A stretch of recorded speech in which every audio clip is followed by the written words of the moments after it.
Hello and welcome to a new episode of the Game Informer Show. I'm your host, Ben Hansen, joined by Andrew Reiner. Hello. JV Waltney. Hey, everyone. And Kyle Hilliard. Hey, I'm looking at your hat. Do you like it? Goat Ridge? Coat Ridge? Yeah, it's a brewery in Millen, Minnesota. Hell yeah. Hey, we got a hell of a show today. Why? We're kind of reflecting on the year 2017 in general. Now is the time. I think last episode we started talking about music.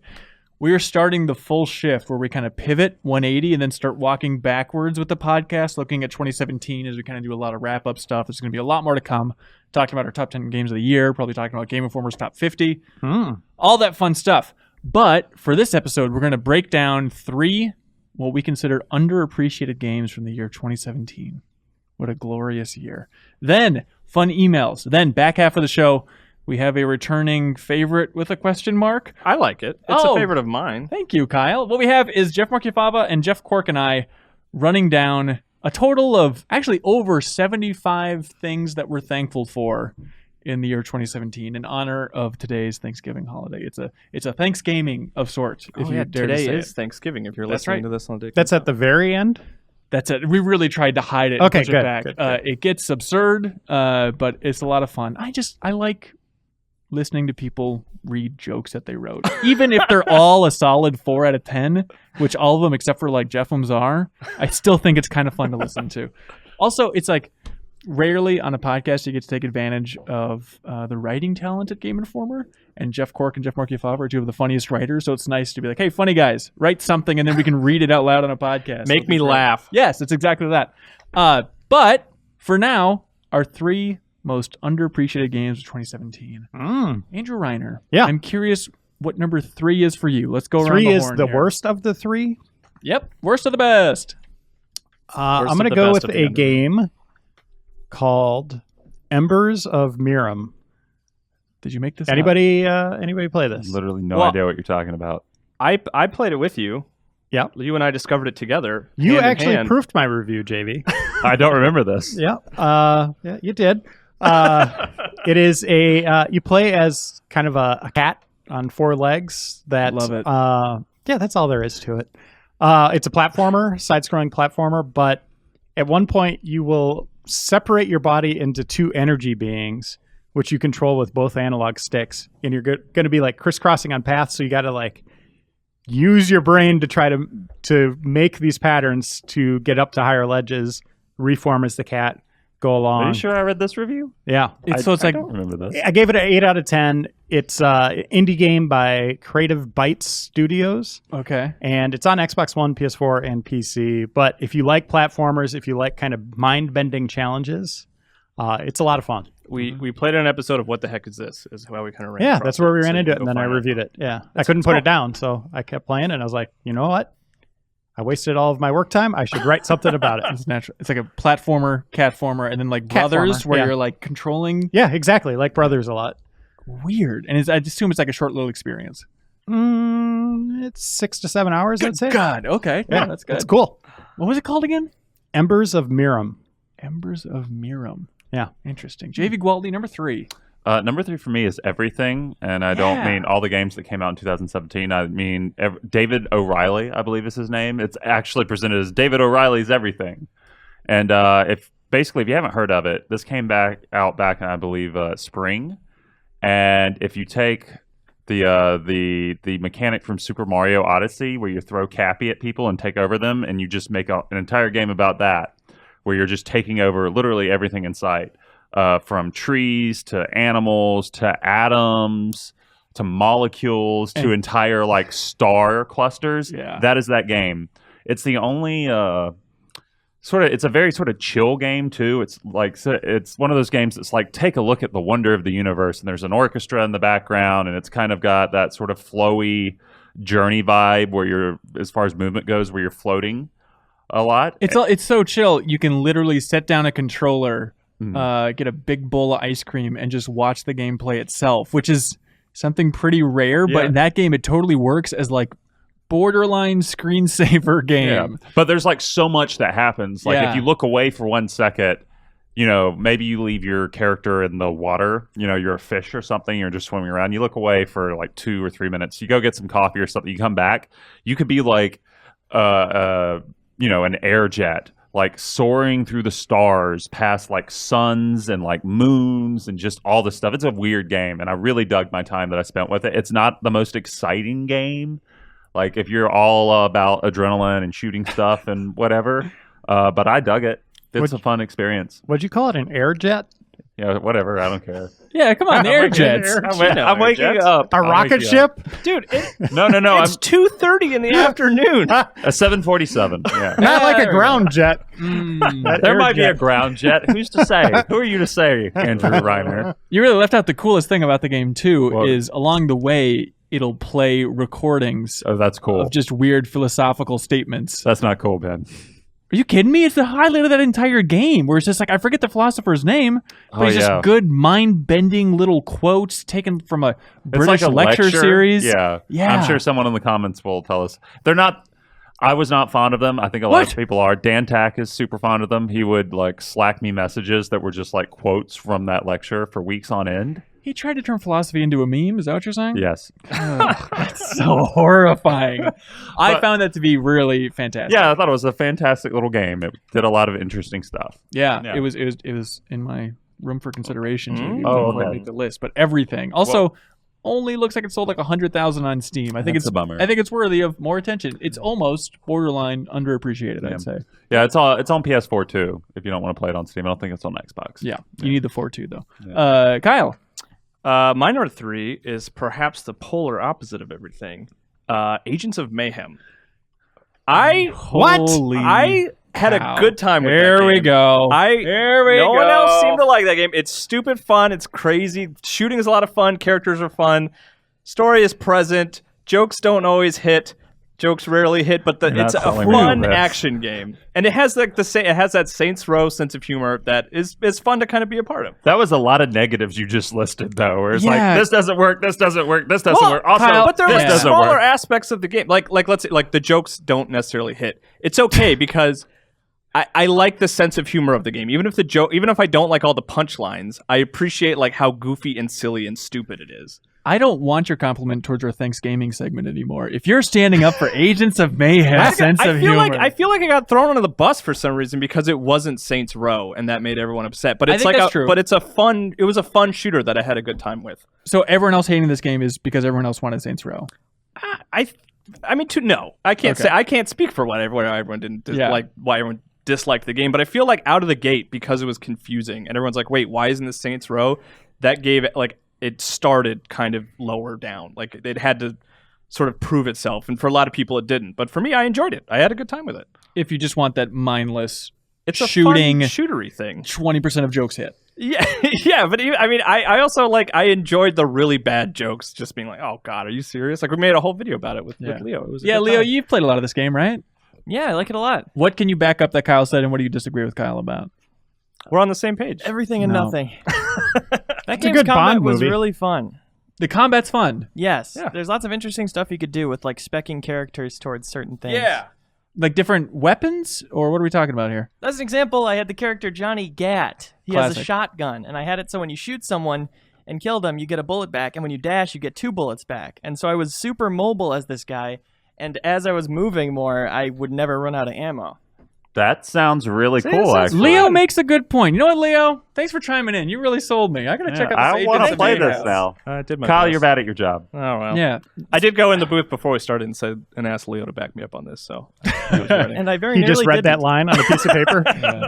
It's a But underappreciated. Certainly not like one of the best games of this year. You know, like this year was insane. But it is a fun shooter that I feel like a lot of people ignored. yeah, and it kind of has a sad, rough ending to the story where there's a series of layoffs at Volition. Then Yeah. after that fact, what do you think they're gonna do next? What do you want them to do next? I don't know. That's a tough question because like I don't know if I necessarily want them to just be like, you know what, this didn't work. Let's go back to Saints Row. Yes! It's such an easy Yeah. They should do that. parachute. But the creative director, Steve Jarrells, he's at Valve now. I believe he's still at Valve. Okay. And so even going back to that isn't a safe bet. And it seems like Get Out of Hell was a big swing and it was something weird. And it seems like people weren't even crazy about that one. So the idea that they could even hit that bar again. I think the thing that I would want is like they're good at like a third person shooting action and they're good at like a driving and stuff like that. But I want them to get away from Saints Row. I want them to do something entirely new that can't even be confused with Saints Row, because I think that was part of the problem with Agents of Mayhem. Yeah. It's like, oh, this kind of looks like Saints Row. It kind of takes place in the same universe. It has Johnny Gat in it, but it's not a Saints Row game. Like, I would rather them use their development chops of making good action game and apply it to something different. Like Summoner 3. Sure. Okay, that's their word. yeah. No. They're a fascinating studio. All right, Kyle. I did it. I did a good job, me. Proud of you. I love you. Number 3. One of these, it's like, God, why do I feel like this was underappreciated? It's like, oh, that's right. We never talked about it on the Game Informer show. It's one of those where it's like, oh, maybe we could swap you in. I don't know if it's really worth the discussion. And then I ended up playing it and was like, yeah, this game totally deserves more love. And I feel like no one's talked about it this year. Nidhogg 2 is a great time. Yeah, the first Nidhogg, I don't know if you played it, but it's a very simple, preferably local multiplayer game where it's just this fencing tug of war back and forth trying to get captured and eaten by this giant space worm. But Nidhogg 2 then, when it was announced, everyone was like, this art style is garbage. Everyone was so negative on the art style for Nidhogg 2. Playing it, I think it's awesome. It's this gross kind of 90s adult cartoon vibe. It straight up looks like the Clay Fighter from Super Yeah. Nintendo, and I loved it. Like, Yeah. even when they showed it off, I was like, yeah, I'm into this aesthetic. It looks interesting. Yeah, but just a fantastic soundtrack. We should have really talked about it last week on the podcast even. You cycle between weapons now every time you die, and all the weapons are fun to use. Different swords, bows, just having that ability to chuck all these different things as well as your opponent in this tug of war. And the art, I really grew used to it. I really learned to love it. And like for local multiplayer, it's so cheap. Yeah. It's just a slam dunk on Steam, and it didn't get much love. Yeah, it's also got great modifiers too. Like, you can throw your weapons, and one of the modifiers is like boomerang. So I was playing with Elise one time, who threw an axe at me or something, and it swung past me and came back around and missed me again, but hit her dead in the face. Oh, wow. And it's just great. It's like little moments like that totally sell that game, where like Yeah. the unexpected can happen at any point, where you just fall down like a pit and die. It's so much fun just to even lose in that game. Yeah, and I think the default is without a timer on. And I think like in competitive play, they leave the timer on. But having no timer, sometimes the tug of war going back and forth between those screens, just you kill, you run a couple screens, then you get bounced back. Like I played one round with a friend. It was like 45 minutes. Yeah. And it was still intense and screaming the entire way of just gnawing and trying to get just one screen over. Yeah, on paper that should sound dull and frustrating, but Right. it's so intense. I hope through podcast it's less dull. Yeah. Ryan, did you ever play either Nidhogg? Nope. You would love it. If you stumbled across it like on a what the heck is this type of thing, you'd be like, what is this? This is the greatest thing ever. If I discovered it, then I would love it. Is If I this the didn't, Christopher I don't want to play it. Christopher I have to Columbus be the loss? first. Yeah. I understand. Number 2, Reiner.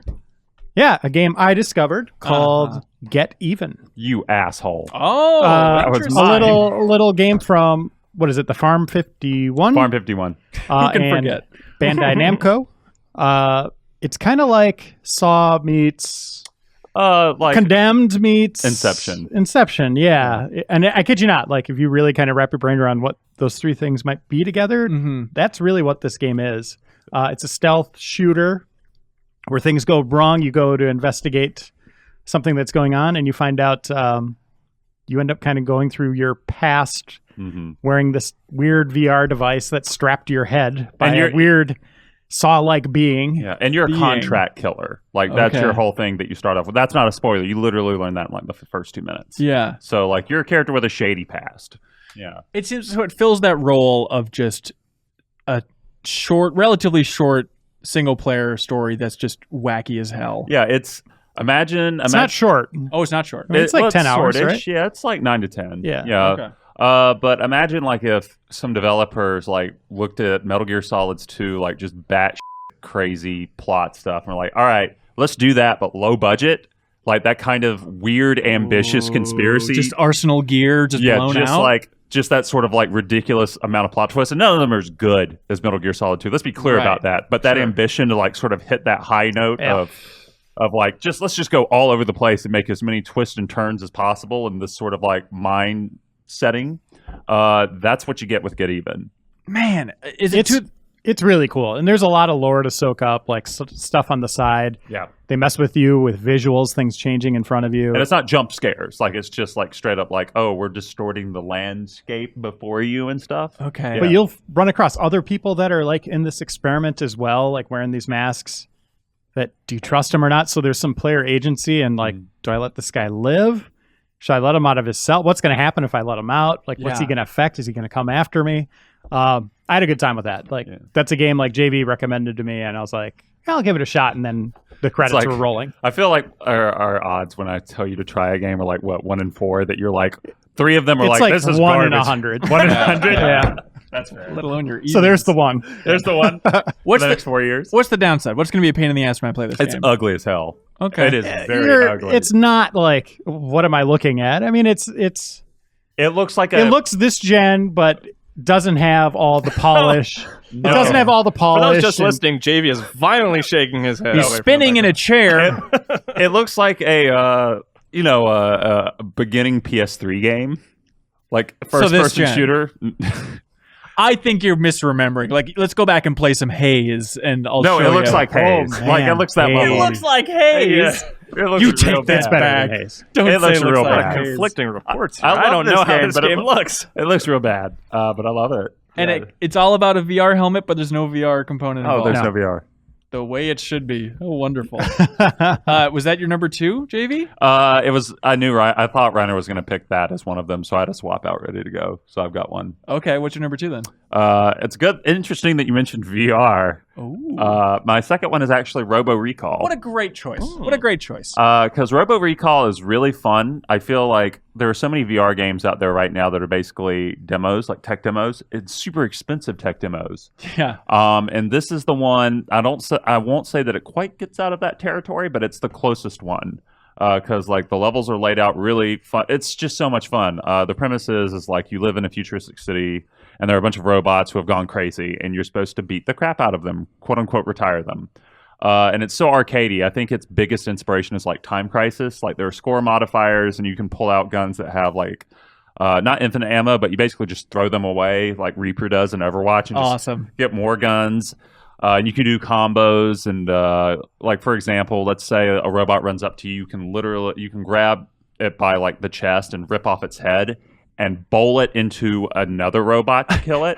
And it's just zany and over the top and super fun. And it still has the transporting thing for like moving around, but the way that the levels are laid out, it makes it feel like not that you're actually moving through them, but that you're not standing in one spot or just like a big space, but that you're actually like moving through levels. Well, I think what's also important about it is that it stays fun even if you are standing Yes, still. it stays which is, fun like, really even when you important. are still. Yeah. But I adored this game. I reviewed it for us. I think it's the best VR game out there right now. Wow.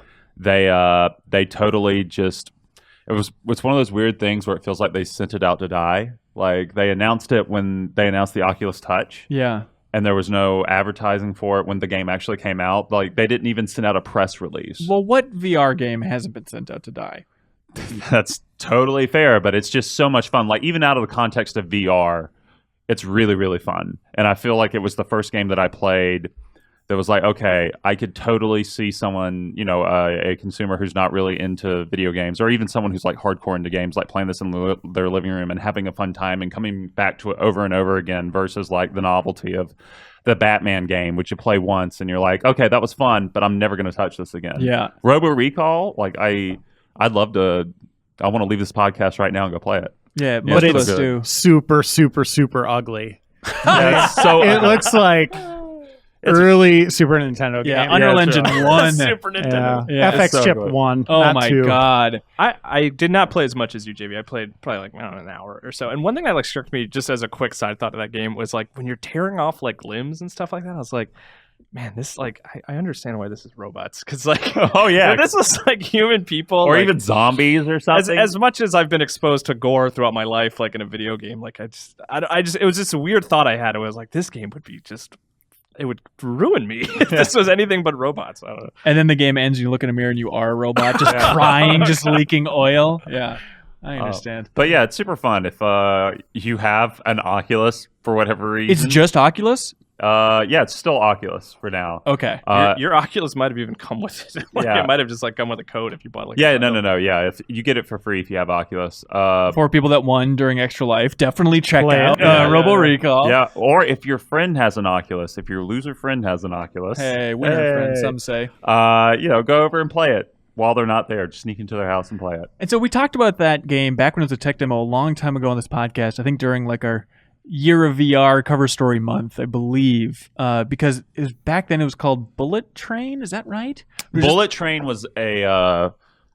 Is that separate? Yeah, it's separate. It's like the foundation for Robo Recall, but it was a right. different game entirely. Like it had the same sort of movements and stuff. Yeah. That eventually became Robo Recall through another iteration. In that one, you could like grab bullets and chuck them back, grab rockets and chuck them back. You can still do that in Robo Recall. Okay, too. that's Yeah. still all in there. You get like specific bonuses for doing that. Okay, and the super fun move of like chucking your shotgun in the air and then warping to where it's going to land and catching it midair and pumping it and then blasting. That's I did cool. not like that throwing animation, Hanson. Don't ever make it again. Oh, you should see my fastball.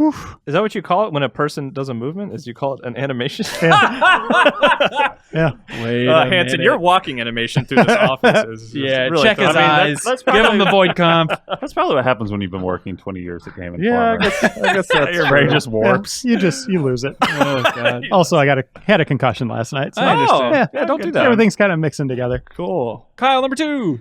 Little Nightmares is my number 2. Underappreciated. Come on, that's like Well, we gave it It's totally underappreciated. We gave it a 9, What? but like I don't feel like anyone really played it. Or Yeah, no one talks about about it. that. Yeah, it's I'm a redoing lot. my number one then. It's a lot like Super Mario Odyssey. It's a lot like you guys probably know how much What's the I difference? love Play Dead games, and it's a lot like a Play Dead game. It's like Inside or Limbo. It's kind of that structure. It's Very like much it's so. like a 2D platformer in a horrific setting. It was actually it's interesting because they announced it like years ago, and it was called Hunger, and then it like it disappeared for a long time. It changed publisher hands, and the name got changed to They Little dropped the Nightmares. Hunger Games license. That's right.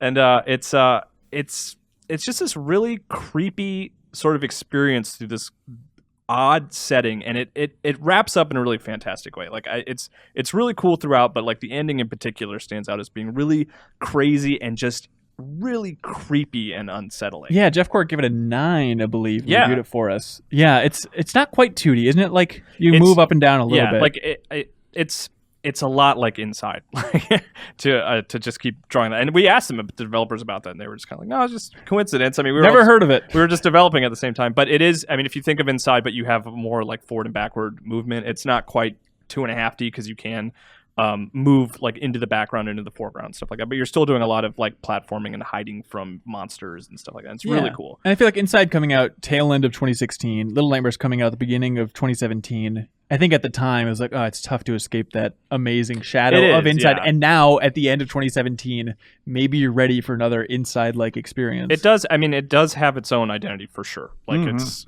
they're very similar, but like they are separate games.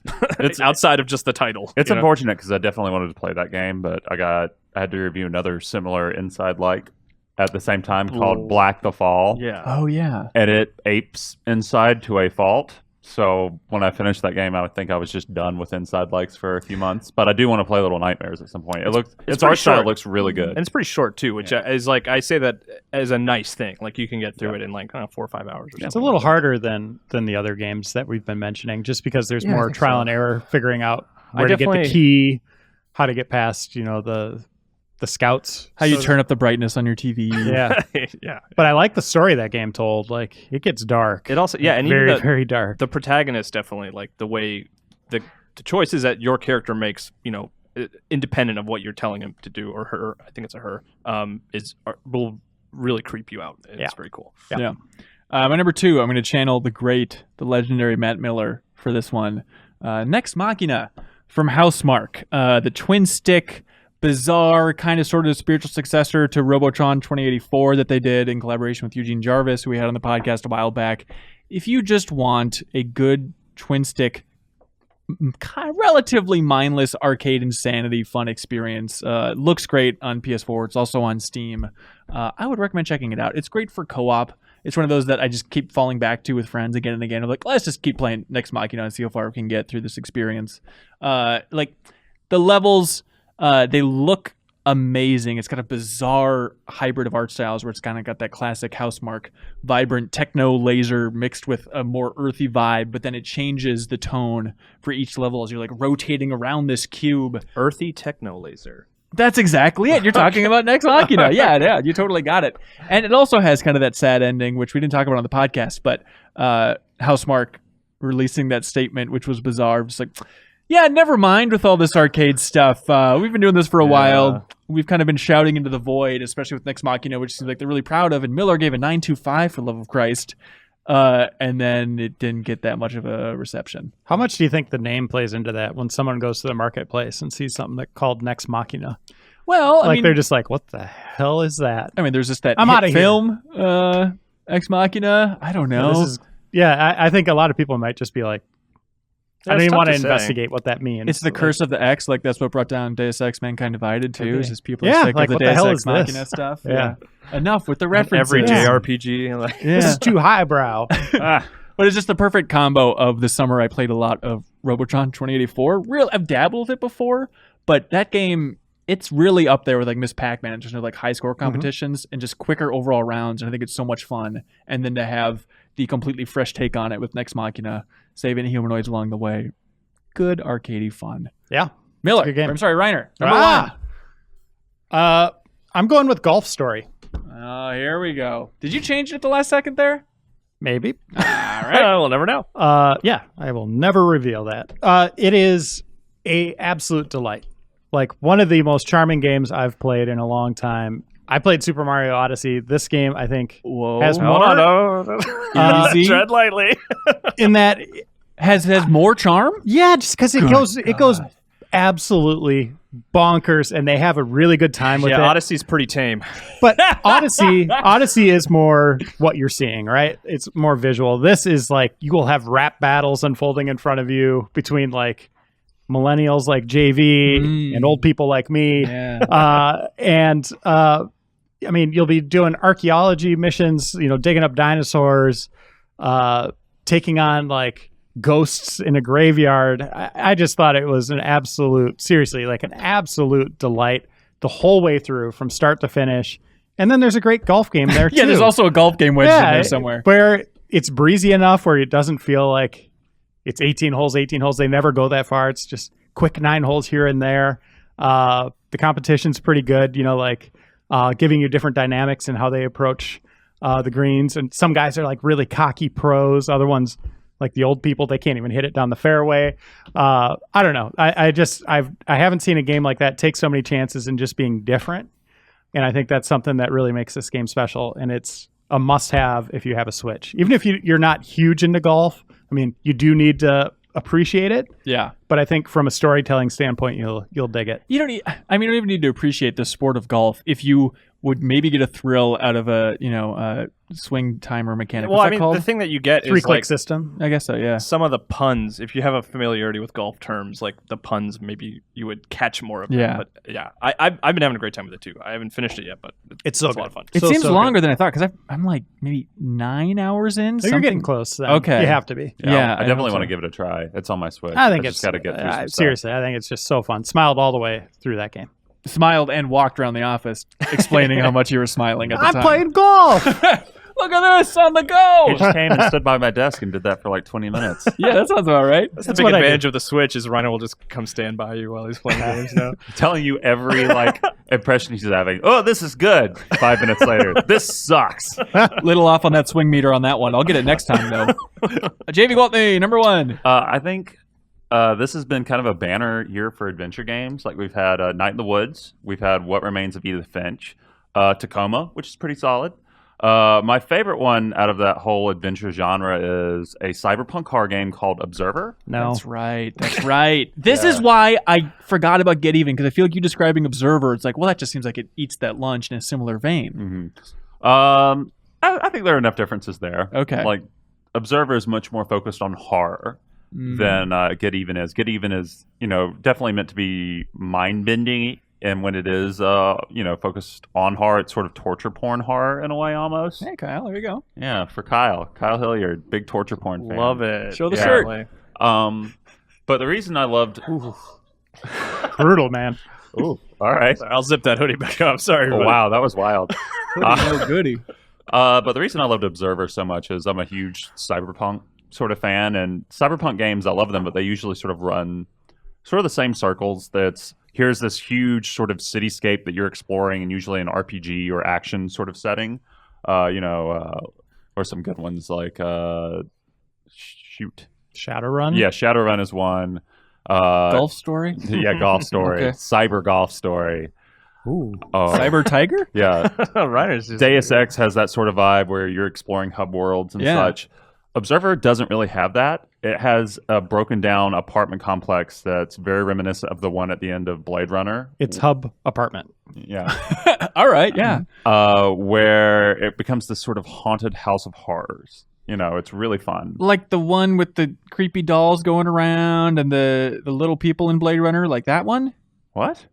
In Blade Runner? Yeah. Actually, yeah. Yeah. I mean, That's exactly what it is? Yeah, that is Okay. what it is. Decrepit, Yeah. I'm sorry. I thought you were like being Hanson. No, yeah, you're absolutely right. No, I'm being Kyle right now. Is it the one with the creepy stuff? Yeah, it's the one where he gets in a fight with Roy Okay. at the end. Like, Yeah. it is exactly that, except people live there. And Roy's in the game. Roy is in the game. Oh, is that right? Yeah, he does a terrible voice acting job. No, he's really bad at it. He's phoning it in. It's so Okay. obvious. But, it's got tinges of Silent Hill psychological horror, where, like, it's not one of those deals where you have to avoid monsters so much. There is some of that, but it's not to the level of like Soma and Layers of Fear and what was the other one? The Amnesia. It's not to that level. They're like 1 to 2 sequences at most. Yeah.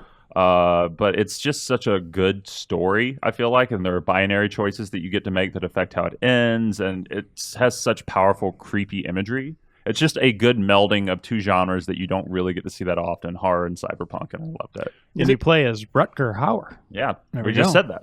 Is Star it of- tough? Rutger Hauer. Is it tough to be JV in the year 2017 where you're talking about the game Observer and it seems like no one will listen to you and give it a try? I mean, apparently, like, that's how everyone is. Like, Titanfall 2, like, no one played that. How dare you? No one- I raved about that game. No one played Wolfenstein 2, yeah. Well, actually, a lot of people have played Wolfenstein 2. You guys. People haven't bought it, though, was the Well, thing. Yeah, maybe that's what I that's true. meant. No, I mean, people in the office play Titanfall 2. Yeah. But, like, no one's buying the games that I like. Yeah. So, if I like your game, that means it's cursed, and I'm sorry. Kiss of death right It's a here. kiss of death. You better hope that I hate your games. On the Wolfenstein 2 front, though, we should plug that you guys had a very long discussion. It was basically a game club discussion. Oh, yeah, on Spoiled. Yeah, spoiling everything of Wolfenstein 2. You can find it on the site or on YouTube if you're interested in a very deep dive in Wolfenstein 2, which was, it's just funny from my perspective because I wanted to produce that video, but I didn't get very far in Wolfenstein 2. And so I was curious, like, what is everyone talking about? What are these moments? And you guys glossed by so much insane stuff. I wanted to just shout from the booth, like, stop. Did you just say this location that I think you said? Is this literally that location? It seems insane. No, it is an absolutely insane game. But, yeah, Observer's... Oh, yeah, Observer's good, too. Yeah, Observer, it's pretty good, but that's my most underappreciated game this year, I think. That's beautiful. Kyle Hilliard.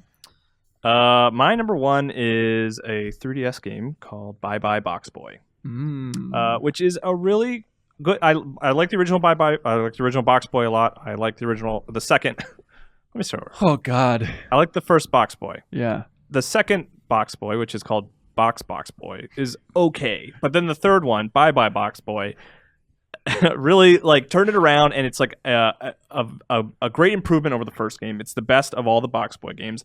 It may be the last BoxBoy game. Well, that's what I'm trying to figure out. How much do they frame it as? They call it Bye Bye BoxBoy as the Bye Bye Birdie pun, or as like the send off for this beloved I think character? they just like the alliteration. I don't know. He doesn't. funny like, to say. He doesn't like die in the end or anything. Well, come on. Now I don't need to play it. But, gun in the mouth like Metal Gear Solid 4.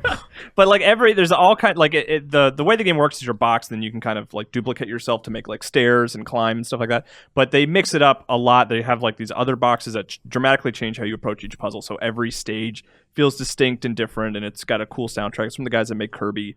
It's a really good 3DS game, and I would like to see the series continue, but I like this game so much that I would be okay with it being the finale, so to speak. Like it would be a really good note to end on. If they So decided go to move right forward. for this if you're curious about that weirdo BoxBoy series. Yeah, no, yeah. You don't have to play the first two. Like Okay. just Bye Bye BoxBoy is the best one for sure.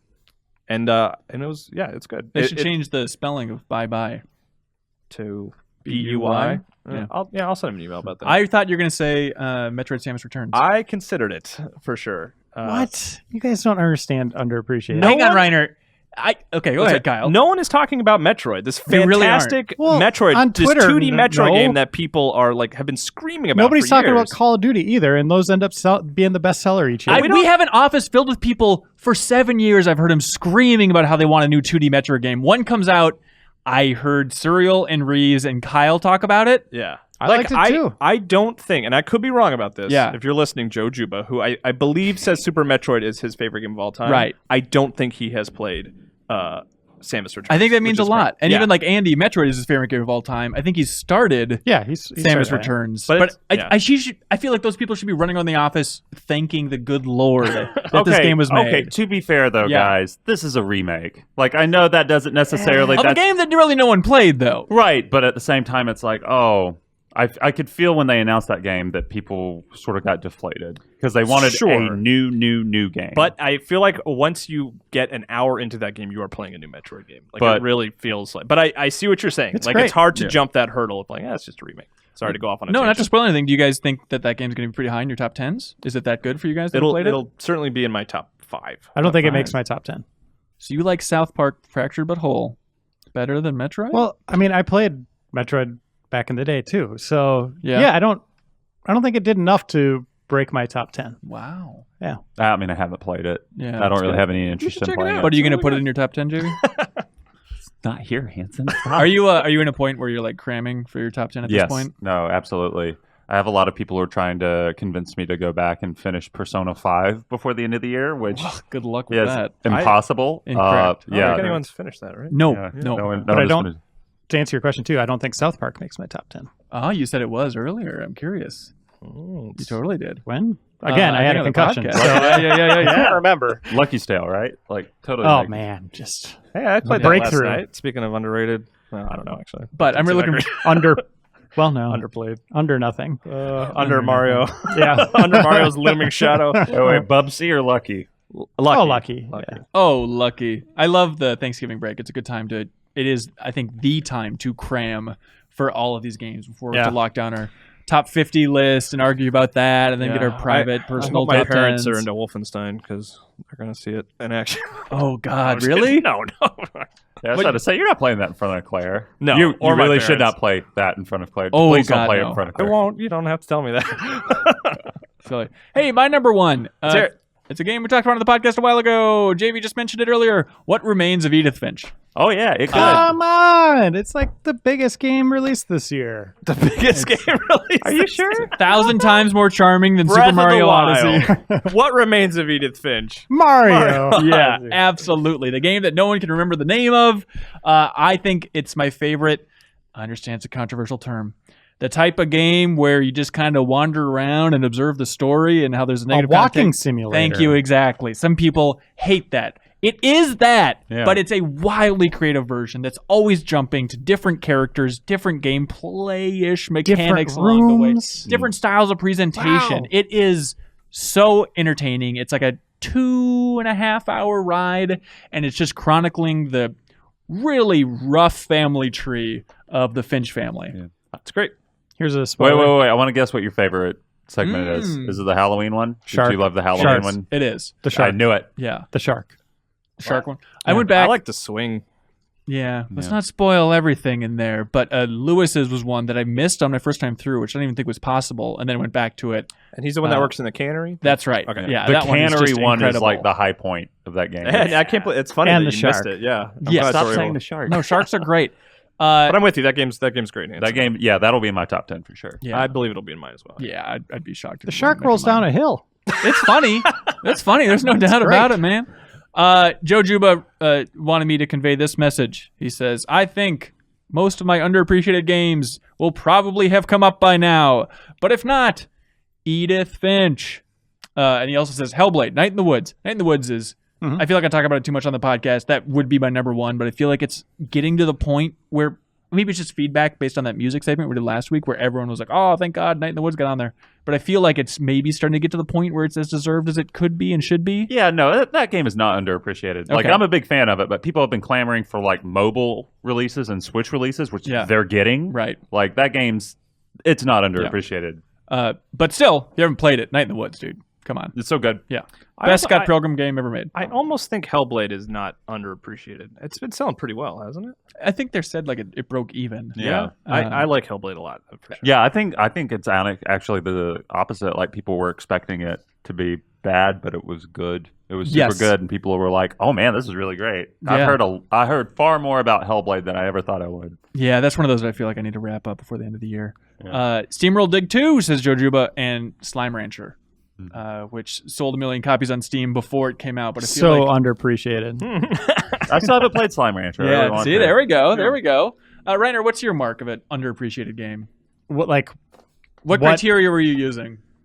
Not getting a lot of press, not a lot of reviews, not a lot of, I don't know, hits and sales, anything like that. Obviously, we don't know that data. Yeah. It's just everybody just kind of speculating, but you can kind of tell in the marketplaces when, Steam Spy, stuff like that, you can go look and get an idea of how maybe it did across the 3 platforms. So, yeah, that's kind of where I sit. Yeah. But when it Weird gets mixture of critical everything. acclaim, like Edith Finch, that's where I kind of shy away from it a little bit. Well, I hear you. Critical acclaim, but I mean, you look at sales and it's not lighting up the charts. Like, it hasn't cracked 100,000 on Steam. It's like, man, this game deserves so much more than that, especially considering Gone Home. I understand it was a big early entry in this genre, but that game, everybody played Gone Home. And I feel like Edith Finch is so much better. It's right there. Yeah. Also, I mean, that was like, it kind of led on PlayStation 4, right? Sony really kind of backed that game. I think I think it probably, to be optimistic, I bet it probably sold better on PS4 than did Steam. Yeah, I'd hope so. Yeah. Leo Vader in the booth. Did you have some underappreciated stuff you want to chime in on? I see you were shaking your head the entire episode. Except for Agents of Mayhem. Legend of Zelda: Breath of the Wild. Sexy Brutale. It's my favorite story of the year. I have not heard barely anyone talk about it. What is that all about? Never heard anyone pronounce it that way. Oh, I thought I looked it up and that's what it said. I could Is be it wrong. Sexy Brutale? I thought it was Brutale. Creme brulee. Oh, sure, yeah. The creme brulee. We're getting to the important part of this discussion, is what I'm getting at. Yeah. It's set in a time loop in a mansion, and you're at a party and nobody can see you, and you've got to save everyone's life. And the time resets every 5-10 minutes, and you get new powers, and you find out why the time loop is happening, and it's very interesting. So it's like Looper meets Majora's Mask meets Clue, right? Yeah. Is that the sort of vibe? Yeah. Exactly. Meets Spy Party. Now, I'm I'm very there. intrigued, unless you tell me that it's coming from a Hotline Miami camera perspective. No. All right. 2.5D. Interesting. All right. I'm more Interesting. intrigued. Is that just a thing with you? I think I'm just kind of burned out on the like the Hotline isometric Miami. sort of thing. Yeah, well, aggressively isometric. I don't know what you call I that. mean, that is top down, where you were Yeah. right on Yeah. the top of someone's head. right. like Just what- give me Robotron instead. Like, what was that? Like a Ruiner, right? Like that. Oh Right. God. That doesn't Yeah. really. yeah, and I'll speak on behalf of Leo for Heat Signature. It seems Thank like. you. Oh, yeah, Heat that- Signature was my number 4. Yeah. Yeah. You got any more, Leo? You want to shout out? Now's your chance. Cool. Rock All right. Band, I think that's him. PC, Which one? Rock Band. VR. The PC kicks. I don't know. All right. God bless you, Leo. All right. Hey, that's underappreciated games. You guys want to move on to some emails? Let's Yeah. go. Let's do it.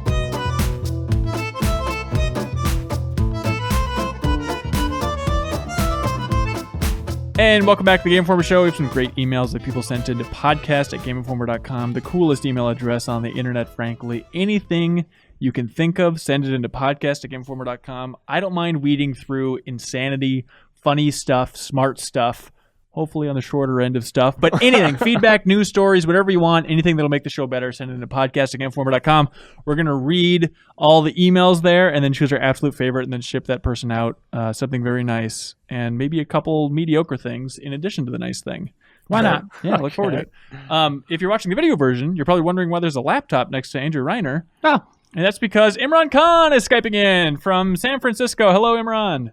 Hello, I've been digitized and now I'm like a Tron thing. Yeah. The Yeah. old Tron thing. He's our news editor. News editor. Happy Thanksgiving, man. Happy Thanksgiving. Oh, did you remember to get that news story up that it's Thanksgiving? Not yet. I'll probably do that on Thanksgiving. Okay. All right. Makes sense. Yeah. Have it set to go early. Don't be doing work on things. Yeah. Pre-buffer that baby. Anyways, first email here. It's a guy named Jose. He wrote in 3 or 4 different times. I've kind of compiled them because they're punchy. It's like a Hemingway email here. He says, the last episode was bonkers. Yep. Serial should be on most episodes. Probably. He's underrated. Underappreciated for 2017. He's my Serial number one. Vasquez. Most underappreciated editor. I think so. He's a real Comedically. Edith Finch. Yeah, except he's still alive. All right. I had EA Access. It was okay. I canceled my subscription based on their Star Wars shenanigans. That's Jose. So EA Access, we asked for feedback. He says it's okay. All right, there we go. Moving on. So this is Jason from Seattle. He says, hey, GI crew, long-time listener, first-time emailer. I was wondering if you have any insight into just what's going on at EA. It seems like they've made some pretty horrible decisions over the last couple of years. They sent Titanfall 2 out to die. They released Mass Effect Andromeda in a clearly unfinished state. They canceled the visceral Star Wars game after 4 or 5 years of development, then closed the entire studio. Need for Speed Payback was a ghost after E3 and then released to poor reviews that note a wonky progression system and intrusive microtransactions. And now this whole loot box fiasco with Battlefront 2. Apart from churning out sports titles, they don't seem to know what it takes to deliver good games anymore. Any insight you all have on what the hell is happening? Yeah, I've been investigating this a lot, and I tracked down a hire of theirs, someone named Sheev Palpatine, that they brought in, and he really flew up the ranks. And then we just lost track of him. Is that right? I saw a tweet. He said he's like pronouncing himself emperor, and he wanted all the money, and that's the last I heard of all that. Reiner, last episode of the podcast, we talked all about Battlefront, and then about an hour after the podcast went live, there was a huge dent that should have gone into that conversation. You and Imran just explain what the hell happened? Yeah, Imran, you want to go first? So basically what EA did is they very much reacted to the complaint people were having about the microtransactions and decided to just cut it off at the head by saying, okay, no more there's virtual currency, but you can't buy it anymore. So it has to only be stuff you earn in-game. So the grind is still there, but the actual purchase, like pay-to-win aspect of it is not. They changed that immediately. It's really wild. Officially, the game came out, even though people were playing it thanks to EA Access and everything. For a couple weeks, yeah. Yeah, for a while. How much does that change your perception of the game, Reiner, then? Not at all. I mean, Imran just hit the nail on the head of the terrible progression system is still there. And now you really have to grind through it. And here's something that people don't really think about is the people that bought in early, got those early access copies, they could have been taking advantage of the microtransactions, getting all the cards, whereas everybody bought it on day one are in that really slow kind of grind to get cards. And there's times where people will play like 20 matches of something and not get a card for the class they like playing. Whereas people, when they were spending real money on it, were getting all these level 4 cards, which make you super powerful and exploiting the system. Now they have an unfair advantage in an already uneven battlefield, right? So that hurts it. And then they also said the microtransactions are coming back at a later date. What do you think? We don't know what they're going to be. Yeah. But it seems like, there's reports of Disney calling them and being like, nobody knows what happened, but everybody's thinking that it was stop it. We're trying to launch a movie and, everything Star Wars is negative right now. Yeah, don't go on Reddit. So is this just turn it off, wait for the movie to come out, have its run in the box office, turn it on? Literally, is it going to be that evil, or are they going to go back in and actually tweak this stuff and maybe make it more cosmetic? Maybe tone down the star cards. It's a really weird, unfortunate conversation, too, because that happened and everyone was like, the gamers won. They triumphed over everyone. That's not what happened. No. Another corporation got mad at a corporation. And then they put something on hold for a short period of time. Yeah, for a short period of time. Yeah. There was no triumph. So the GM of, I can't remember his name. The GM of DICE issued a statement and in like big Star Wars gold font said, this was never our intention. Right. Come on, cut the crap. Seriously, this was your intention all along. You worked on this for years, this microtransaction system. You had soft caps on the rewards you would get. So after 20 hours of play, that dried up and people were left with nothing outside of getting a little bit of currency in matches or buying the loot boxes with money. That was your intent. Right. Like you really wanted to drive people to those loot boxes. Of course. I mean, right there, it's just dishonest. Right? Well, it's like, just come clean. Yeah. You can trace it all back to like when Battlefront 1 came out, there was some outrage of a lack of single player, that maps were coming out that people had to pay for. And like EA had to decide then what they were going to do for Battlefront 2. And what they decided was all that stuff will be free. And in order to pay for that, they had to think of a different solution. And this was their solution. And they did not anticipate the way tides would be changing this year. that everyone would hate microtransactions in winter 2017. Do you think, I don't know, what do you think led to that snowball? Do you think Shadow of War is a big first step of people being like, all right, F you guys, you give us one more good example of this, and then Battlefront 2 comes up, hey, look at this offering, and that's just like, all right, that's it, slamming this door closed. I think it's also the visceral news prior to that. Interesting. Because it was the pivot where they're like, oh, God, they're moving over to loot boxes, and then it's like, oh, that thing that you guys were worried about, like, here it is in action. Yeah, it's a perfect storm, I guess. Yeah, I really feel like that was the turning point, even more than the Shadow of War loot boxes, was we are closing this studio to focus on a games as services model. Yeah. And, we got to see firsthand the effects of like what that means when they close Visceral. At least that I think that a lot of gamers for the first time really got like physical proof of like, oh, this is why loot boxes can be bad and why games as services can be bad. So this is just an extension of that. Yeah. Into what Imran was saying about, they needed to figure out a way to fund, these maps if people aren't paying for them. Well, then yesterday they issue, or I guess a few days ago for people listening to this now, they issue a statement about their earnings saying that removing the microtransaction isn't going to change their guidance in any way. And then right there, that's ammo for gamers of like, well, you're saying that you're paying for this stuff, yet you're not really saying it's going to affect your earnings in any way. Like, come on. Like, again, you're being dishonest. Right. Like 100%. Just lying. Like, come clean. Like, you wanted us to buy loot boxes. Yeah. You thought this would help, drive sales and be able to make more stuff in the future. And then you come out and say, no, this was never our intention. Bull crap. Yeah. Everybody knows that. You look like liars. Stop it. Yeah. Just come clean. It's just the wildest thing too, because you and I were talking about this the other day when it's just like, okay, well, if they had just done cosmetics, like people would be paying ridiculous amounts of money to get those Star Wars costumes. Yeah, clone troopers, you could do anything with clone armor, right? Yeah. Like anything. Seriously. Like obscure armor from like the novels, just anything. Get that pink Mandalorian armor in there. Yeah, everything you that'd can be imagine. amazing. So what can they do? What do you think they're going to do when they turn this back on? Do you expect them to dial down the card system? I think changing it to cosmetic only is just absurd at this point, right? I mean, they could dial down the card system. They'll anger the people that bought them already, that have an advantage, obviously. But I mean, that's probably the minority. I'm hoping. Yeah. Oh, God, I hope it is. Because I mean, we're part of the problem. Like, we're buying loot boxes and we're funding this stuff and showing that it works. As much as we're yelling about it, obviously they keep going to this well. I don't know. I mean, if they just come back and it's cheaper, people might be like, "Yay, we did it," and EA might be like, "Yeah, see, we listened." Yeah. That might be good enough. But if they completely retool it and go cosmetics, that's more development time. That's significant resources that they'd have to be making to really make it for loot boxes. You got to have hundreds of items, right? Yeah. I just can't see them doing that. I see them just lowering the price. Yeah, I feel at the end of the day, it's in their best interest. How they see it is it's going to be a disappointing compromise. Like, there's no way they're just going to go pure cosmetics, even though because at this point they've hobbled the game. Yeah. When do you think it happens?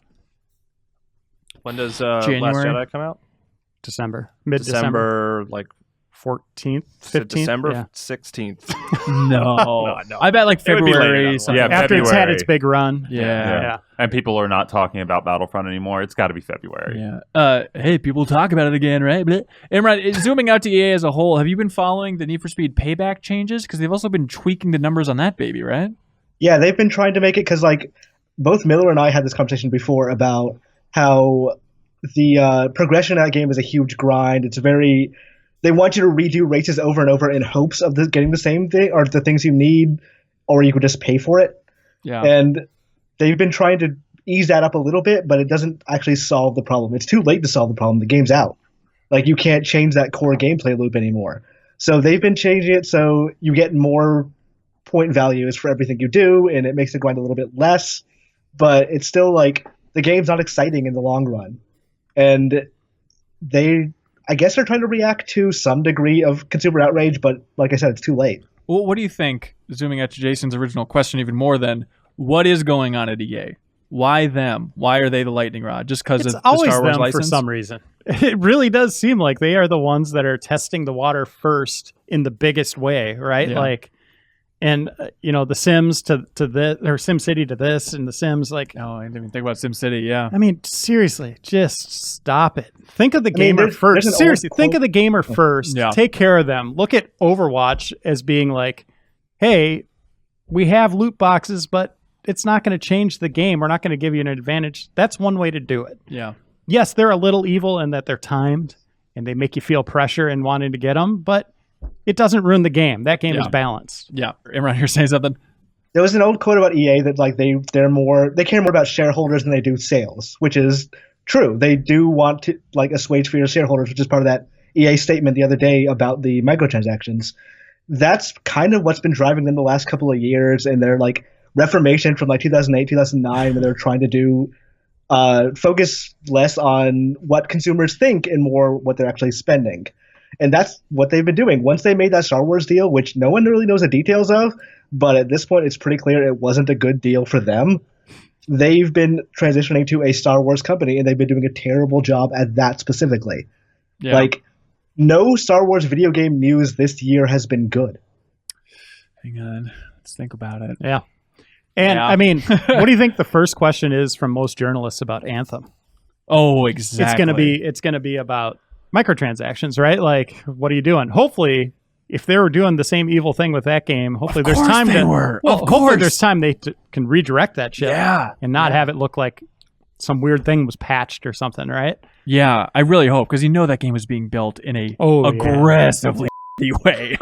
And yeah, that was a big concern I saw in the comments a lot, talking about Battlefront 2 is just, oh my god, Anthem on the horizon. What is this going to be like? Good Lord. But then it's also the company that in theory next year is, by all indications, releasing A Way Out, a weird co-op escape prison game. Like, it's such a weird dichotomy for that company that game's also being published by them. That's part of their indie initiative, though, right? But it's not that big. It's like, what, Faye? And that? And what was the last one they did with Yarny? Oh, yeah. Unravel. Yeah. Yeah, I'm just trying to think of like what other games have been under that initiative. Like if that's the first serious one. Right. Yeah, It not just feels... to shit on platformers, but no. Like the first one that's like, oh, this might have like mainstream appeal. Yeah, it could be. It's just an odd place. Hunter Clement. I like Hunter's email here because he includes his past questions, which are two good ones. He made us scream like Goku, and he also was the person who started the Yoda died miserably constant trend. Anyways, he says, hey, why are game studios so bad at writing community updates? With Telltale or Star Wars, for example, the studio puts out a news flash that sounds robotic, cold, and insincere. Then in the case of Reddit, their comment breaks the site's downvote record. Why does this happen? Or do bad PR blasts happen less often than I think? Why is it so hard writing those updates? What's the right tone to strike in those, Imran? You read a lot of them. It's hard to deliver bad news in a way that sounds like good news, and people are getting better at figuring it out why. Like the AMA for Star Wars, like that was insane. I was going through I was looking at everybody's answers at the same time, and all three people had the exact same opening line of, we're monitoring the situation and we're keeping our ear to the ground or whatever. Just copy and paste from some bullet point list of here's what you talk about, you idiots. It's like there should have been more than one PR person helping them do that. I don't know what they were thinking. It was a bad situation to walk into in the first place, but when you're delivering bad news, you have to really work with the community to figure out the best way that they want to hear it. And almost no one's doing it now. They just kind of drop it and leave. Yeah, it's always that the fun updates are the ones where they announce that a date has shifted, that a game's been delayed, but they always couch it with oh, but check out these new unlockable characters in the game. Also, the game's coming out at this point. Like that weird 1-2 punch where it's like, all right, news editor, how do you write that headline? It's a constant struggle. Ben Hansen writes in with an uplifting question to get us off this EA topic. Yeah, he writes in all the time. A lot of really glorious compliments towards you, Kyle. He says, hey, Andrew Reiner, predict the plot and the reception for The Last Jedi. I'll take my answer off the air, he says. Ooh, you don't want me to do that. Oh, you dirty boy. I don't want you to do that. You want him to... Will you really take it off the air? I don't think I want to hear Reiner researched plot assumptions about Force Awakens. If Reiner, you're feeling so confident that you know every twist and turn of this movie... I'll just say this. Look at the teaser poster. You think the poster is important? And Rey kind of mimicking Luke, raising the lightsaber in the air. It starts up blue and turns red. So you think Rey's turning to the dark side in this movie? I think someone is. Someone is. Yeah. You think it's going to be Luke or Rey? I think it's Leia. What? Yeah. Leia's going to turn to the dark side. Yeah. How much money are you putting on this? I'll take that. None. Bet. This is a Matt Miller theory that I'm really into. Really? Yeah. So we really, I broke it down on Science Fiction Weekly. You can look it up on the site. Breaking down the latest Last Jedi trailer. Search that. But yeah, there's some moments in there where Kylo Ren is like looking to destroy Leia's ship. There's a moment where they connect in the Force. I don't think he does. Could be clever editing in that trailer. Yes, but there's other moments where you see Leia on her own, distressed, looking. There's even one point where it almost looks like she has kind of a mask. Her outfit is kind of curling in front of her face. There's some dark stuff going on there with Leia. She is untrained with the Force from what we know. Interesting. And very powerful in it with her bloodline. And her bloodline also has a tendency to go to the dark side. She also has a lot of reason to be angry too, right? She has plenty of reason to be angry. She lost Han, her son. Right. Her planet? More than one planet. That's true. Yeah. So there's a scene where Kylo Ren, this is something I don't know if I buy, but they have Snoke talking and it sounds like he's talking to Rey. Yeah. Like, I've sensed your power from the beginning or whatever. And then they show a very strange shot of Kylo Ren with his saber on the ground. Mm-hmm. And then a glove picks up that saber. I don't think that's Ren in that gear anymore. Or I don't think that's Kylo in that gear anymore. You think Leia's wearing Kylo Ren's gear? Yeah, that's what we're thinking. Is this like a fun, fantastical theory, or is this you would put money on it? Man, I would love to see it. And the way they've been talking about this movie, the directors and actors, like, this is going to blow your mind. Yep. Like, I got to think, what is going to blow my mind? It's like, Luke, I am your father, right? Yeah. You can't just be like, Rey, I am your father. Like, I guess they could do that, and that's dumb. But I have a feeling it's going to be something that's just going to be like, holy crap, Leia went to the dark side. Carrie Fisher, sadly gone. But if she is masked, if they did reshoot that and put her in that armor, they could carry her on. I never would have thought this is the angle. So that's Matt Miller, and I'm seriously, like, he thought about this a lot. Very smart man. And as we watch the trailer again, if you keep that in mind, it's crazy. It probably won't happen. Okay, but I do like the idea of Leia turning. Maybe not to the extent of her being in Ren's armor. Sure, but I like that idea of her being like. I mean, she's lost everything. She's lost a ton of stuff, and it's been terrible, and she's untrained. I could see her spinning over to the dark side. And they've talked a lot about episode 9 was going to be her big movie. That was going to be her movie. Yeah. It's an interesting, fun theory. What do you think, Imran? What do you expect the reaction and the reception for Last Jedi to be? What's going to be the outrage, the petition online that they'll want Rian Johnson to change?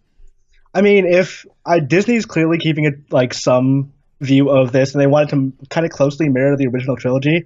So if they're doing that, then yeah, Reiner's theory about Leia kind of makes sense. I'm sitting here this time like, it kind of makes sense, but also I'm thinking about how kind of stupid it would be if like both Natalie Portman and Carrie Fisher lose the will to live and end up doing like both dying and yeah. But yes, I expect it to match Empire Strikes Back pretty closely. So to have some big twist. I mean, it is. You got to wonder how much it's just clever marketing versus them sincerely trying to prep the Star Wars community. Like, no. Like, we mean it. Rian Johnson is swinging big here. There's going to be some crazy, unexpected stuff. I mean, the thing they're trying to tease is that Ren takes out his mom as well, right? And that would be a way of writing Carrie Fisher out of the trilogy then, right? Yeah. I don't think they're going to do that. Like, I think they've progressed. I mean, think about, like, reshooting that, like, what they would have to do to make that work. I don't think they are. I think maybe they just did, again, to Miller's thing of putting on that suit and her embracing the dark side and going with Snoke. Like, that would be crazy town. That would be absolutely bonkers. Yes. And I feel like there's been such a good build up with talking about like, oh, Luke. I mean, Mark Hamill said he disagreed with the choices for Luke in this film initially. Like, everyone's focused on Rey and Luke. And if the zig, when we think they're going to zag, involves Leia. Yeah. And Laura Dern. Here's the other thing being brought in as the foil in the Republic to Leia. She comes in to shake it up. So her role, I think General Aldo is her name. Yeah. Her role is also putting stress on Leia, which I think, again, her movie was going to be the next one. Yeah. So I think that's going to be a big part of this. It'd be crazy. Kyle Hilliard, what is just predict the one sentence review you will have for Last Jedi? The one sentence review. Yeah, what's going to be the takeaway after seeing Last Jedi is, wow, it was more blank than I thought. Heartbreaking. Heartbreaking. I don't know. It's kind of Like a weird disappointing? condense. I don't have a single sentence, but my theory about the film is that when it comes out, people will dislike it. Yes, I think so. But over time, people will like. This is just purely conjecture based on knowing Johnson's work and like where he could potentially take it and hearing the actors talk about it. Like people dislike it initially, but over time come around to it to being one of the best Star Wars films. I think I'm with you. I could see it like a 1 to 2 year delay before Yeah. people are like, everyone was so outraged when Episode 8 came out, but now I think those decisions, I'm used to them. Maybe and it'll take Episode 9 wrapping it up to Yes. be able to look back at 8. But, Yeah. I'm kind of in the same ballpark. Reiner, I'm curious what you thought about Rian Johnson getting offered the ability to make a completely new Star Wars trilogy. It makes me very excited for 8 because it means they're very happy with what he did. So, that makes me that's good. And I hope it's a blank slate. Like I really do hope that he's not being forced to use certain things, and they really do explore a new era, not going back to the Old Republic, anything like that. Just go forward. The Old Republic. I love that. That's there. There's a lot of great stories there. When they start tinkering, stuff starts vanishing. Like Heir to the Empire. Remember Timothy Zahn's stuff? No. None of that stuff matters anymore. That stuff was like following Luke and Leia in the future, and all that's gone. Like, so once you start going back, as much as you like that stuff, you want to see HK-47 on the big screen. No, it will be different. It won't be exactly what you liked, and the stuff you liked won't matter anymore. JV, But I Brick want him to fan go number 1. new sector of the galaxy, unexplored. What does the Force mean there? Okay, so just What factions are there? geographical slate. going out into a new territory instead of jumping ahead in the future. Blank slate. like a real Mass Effect Andromeda. Yeah, I was about to say. Yeah, I mean, Kathleen Kennedy said, the president of Lucasfilm said it is a blank slate. So Yeah, that I does wonder sound how cool. much they embrace that. I don't know. I love Rian Johnson so much. Like, I'm sure that would be a great trilogy, but the idea of like 10 years of this like talented director's life, if it's what he wants to do, that's fine. But like, this guy gave us Looper and Brick, like dedicated to Star Wars. Man, that just bums me out. Really? If he wants to do If it, he wants to do it, sure. But at the same time, it's like 10 years in a single universe. And like, those movies could be great. It could be like an incredible trilogy. But man, I'd love to see like other movies that he does that have nothing to do with Star Wars. well, he can come out grizzled like Luke Skywalker at the end and produce your little artsy films. Wait, Brick sequel- 2. I want a whatever. sequel to Looper, damn it. Well, he could do what the Nolan avenue, where it's like does Batman, does his own thing, does Every 2 Batman. years. I do not Yeah. think the Star Wars engine would like accept yeah, that. Yeah. It didn't care for Book of Henry. But Oh boy. I'm curious with that new trilogy. Do you think it would just fill that gap between episodes 9 and 10? Oh, Because for, like, the or do they next- the alternate next it with core two trilogy? different trilogies every other year? Wouldn't that be bizarre to jump back and forth year to year? I don't think there's going to be anything more. You think 9 is it? Yeah. for a long time. That's the Skywalker saga, right? Like, so In theory. I think that's the end of that trilogy, or that set of films, those 9 films. I think that's it. And then they start a new one, number 1, 2, Well, 3, 4. Maybe they're 5, outsmarting 6. us to begin with by just not even. They didn't call it episode 7. I mean, unofficially it's episode 7, but 7 isn't in the title crawler in the title at all. And so I believe, and I feel like Last Jedi is the same. So they're getting away from that. Like they're going to keep going with storylines, but it won't be 10, 11, 12. It'll effectively be, Yeah. but that'll just kind of slowly maybe phase timeline out. wise. Yeah, I don't know. Yeah, it's confusing. Anyway, Star Wars, everybody, check it out. I think the Blu-rays are on sale on Amazon Black Friday. Woo! Anyways, Jarrett Alexander, Bartlesville, Oklahoma, says, hey, everybody, what do you think about PUBG being nominated for the Game Awards Game of the Year? It's no doubt a strong contender, but it's still in early access and still a buggy mess. Should early access games, especially games as unpolished as PUBG, be eligible for such awards? Won't this just provide even less incentive for developers to leave early access? I'm for it. I am too. Same. I think it is. Point in time. I think it's not useful at this point in time anymore to like look at an early access game and go, well, that's not finished. We can't review it or like critique it at all or whatever. Especially when we talk about PUBG, which has already had like a huge influence on like conversation and like game development, like fashion. Yeah, exactly, fashion. But you know, Fortnite. I feel like PUBG saved Fortnite in a weird way. Yeah, it's a good take. You have so many mobile clones going after it. It's just a phenomenon this year. And, you know, it's not like a sort of case of like, oh, that's just a fad. Like PUBG, design-wise, I get that it's buggy and it's early access, but it's a tight game. Oh, it's fun. It's incredible. Like the emergent storytelling in there, it's fantastic. I don't know. Kyle told me the other day that he thinks it's a fad. Sure, I don't remember that, but What? It sounds You're like talking about with it sounds Reese. like something I would say. I don't Yeah. think it's like, I don't think it's ridiculous or anything. I don't think.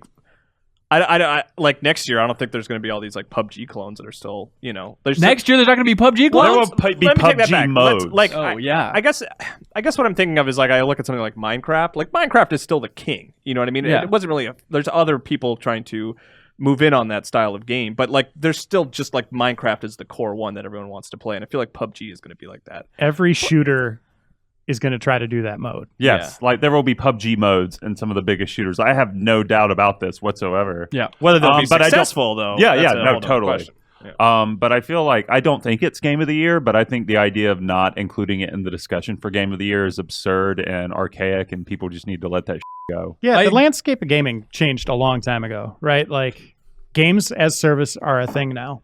Yep. And that doesn't, and games releasing, what form they're in at release is different. It's that initial point of release is what matters, right? That's what games should be judged on now for yearly voting, is when that first taste came out. Like if you go way back when Minecraft came out, it was a phenomenon out of the gates. That's when we should have been looking at it. But we waited, 3 years until they finally turned on a switch and said, this is the official release. But by then it was just kind of not a story anymore. Yeah, and it's super weird that it's dictated by like just some people looking at it going, yep, we're done. Like developing it in public, releasing it in public, and then going, yep, this is version 1.0. Yeah. Like that doesn't sit well with me. Like if you're selling your game out there and like having people pay money for it, you're opening it up to critique in that way. Also, the game's scheduled to come out in December, which I think is Right. a small component in this larger Right, but this is discussion. going to come up again to games that don't do that. Right. That don't fall under that. Okay. Once you charge for the game, like you're.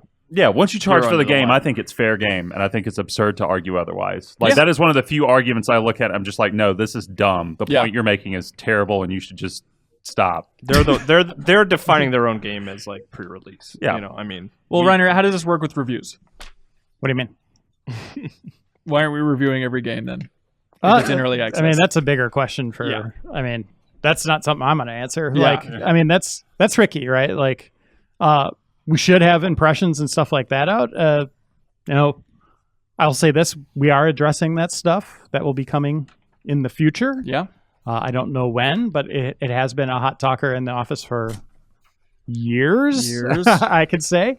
But yeah, we will be addressing that. But yeah, I don't want to talk to what we're planning at this point. Yeah.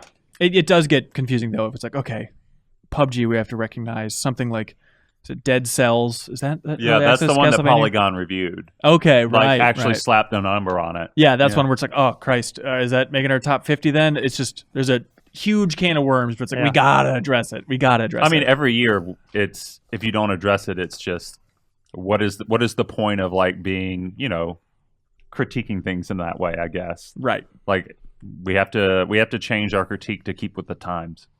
Here's something else. What if a game like, let's say Fortnite came out this year, didn't really do anything for 2 years, and then they had the big breakthrough of adding, you know, like the that kind of battle royale system to it, and then it just blew up, and it's one of the most played games of the year. Should that be on the game of the year list for that new, you know, that new mode they added? Mm-hmm. I mean, that's another thing that you got to start looking at is games as services could be a bigger impact in later years than their initial year. Of course, yeah. You know, so you always got to kind of keep your ear to the ground and see what's happening, where the player bases are. I think awards, like JV just said, they've been very archaic. We're not like the movie industry where it's something releases, that's it, it's done.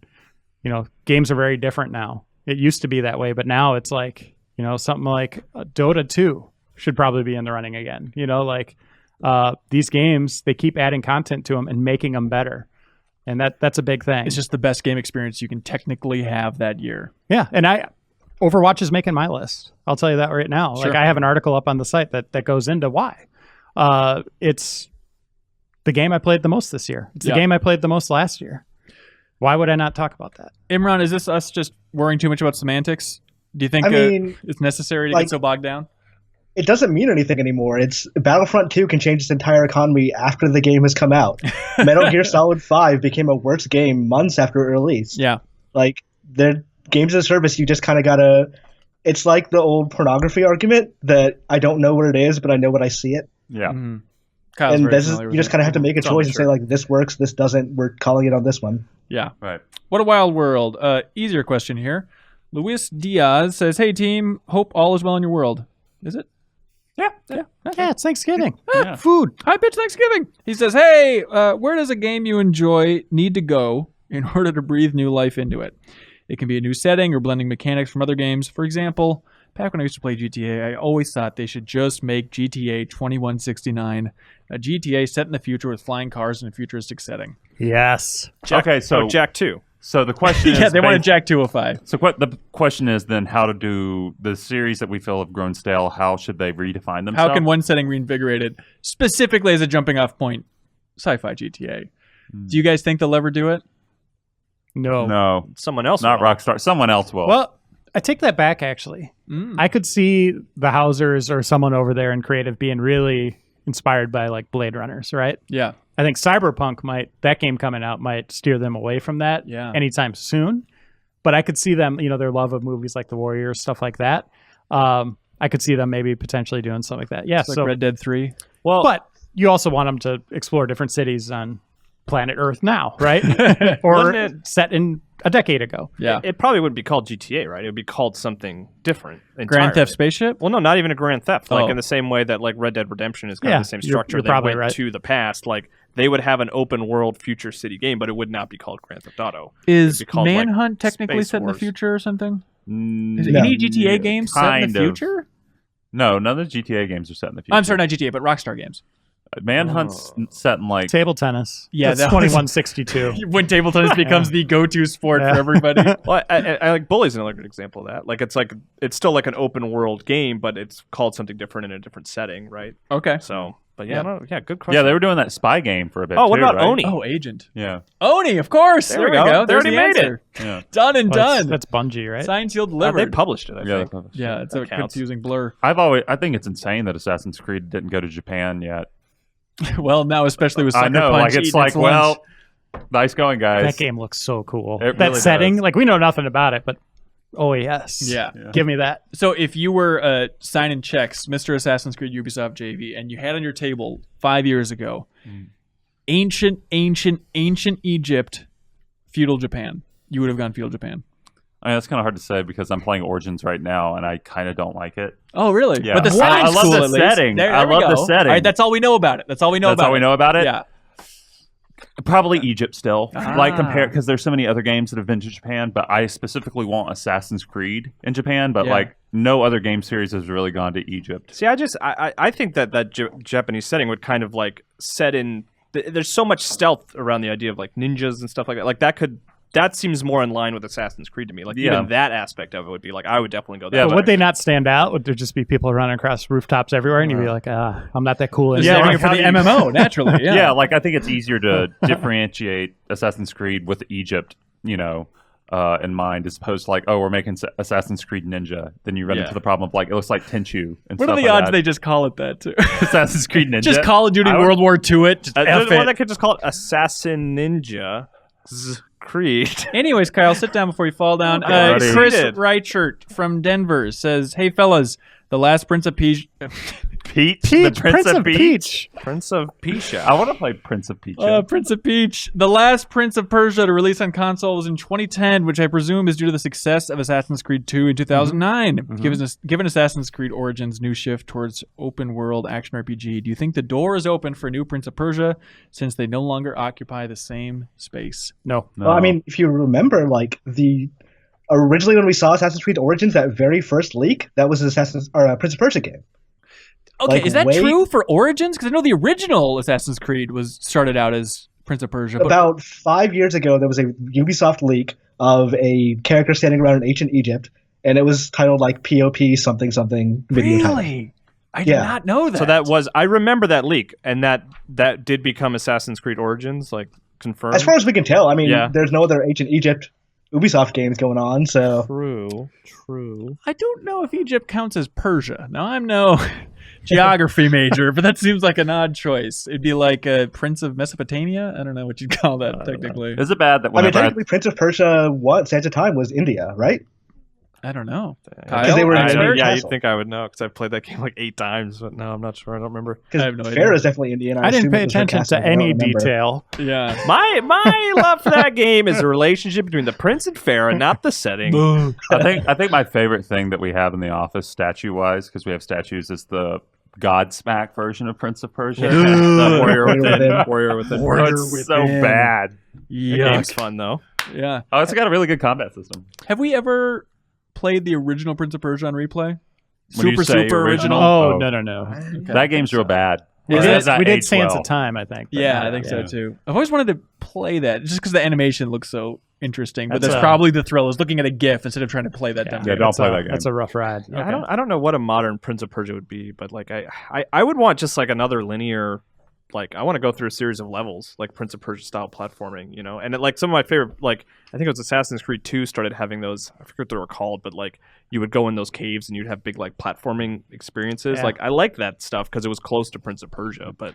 Yeah, I don't know where that's if the I got it. 2006 version didn't work for people. Like I'm a defender of that game. I really adore that game. 2006? Yeah, because it's like it's pretty much open world Prince of Persia, but it didn't resonate with a lot of Which people. which POP are we talking about here? Yeah. We're talking about the cell That's the shaded reboot, one. the cell shaded Yeah. one. That was The one, and the 2006? one that he's talking about came after that. It was based on it was like followed the movie. Yeah. Right. Yeah. Sinking can sands. All right, Yeah, and that here you was go. more traditional Prince of Persia. Hang on, Reiner's going to pitch the ultimate POP. Prince of Persia. Yep. 2161. Yeah. Yeah, There it is. Give me a Prince of laser Persia sword with Absolutely. lightsabers. Yeah, Absolutely. I would play. I mean, that. it would. No, I'm just. I It want would this work. game. Yeah, Hidden Blade Runner. Anyways, Mahmood from Saudi Arabia, but he's living in the States, which he mentions, give me that gift. All right, Mahmood, all right, relax. We might send you a Wow, gift here if it's the best aggressive. email. All right, this is what he sends as a contender for email of the week. Hey, GI crew, given that we're about to embark on a magical long weekend here in the States because of Thanksgiving, do you prefer to have a Monday off or a Friday off?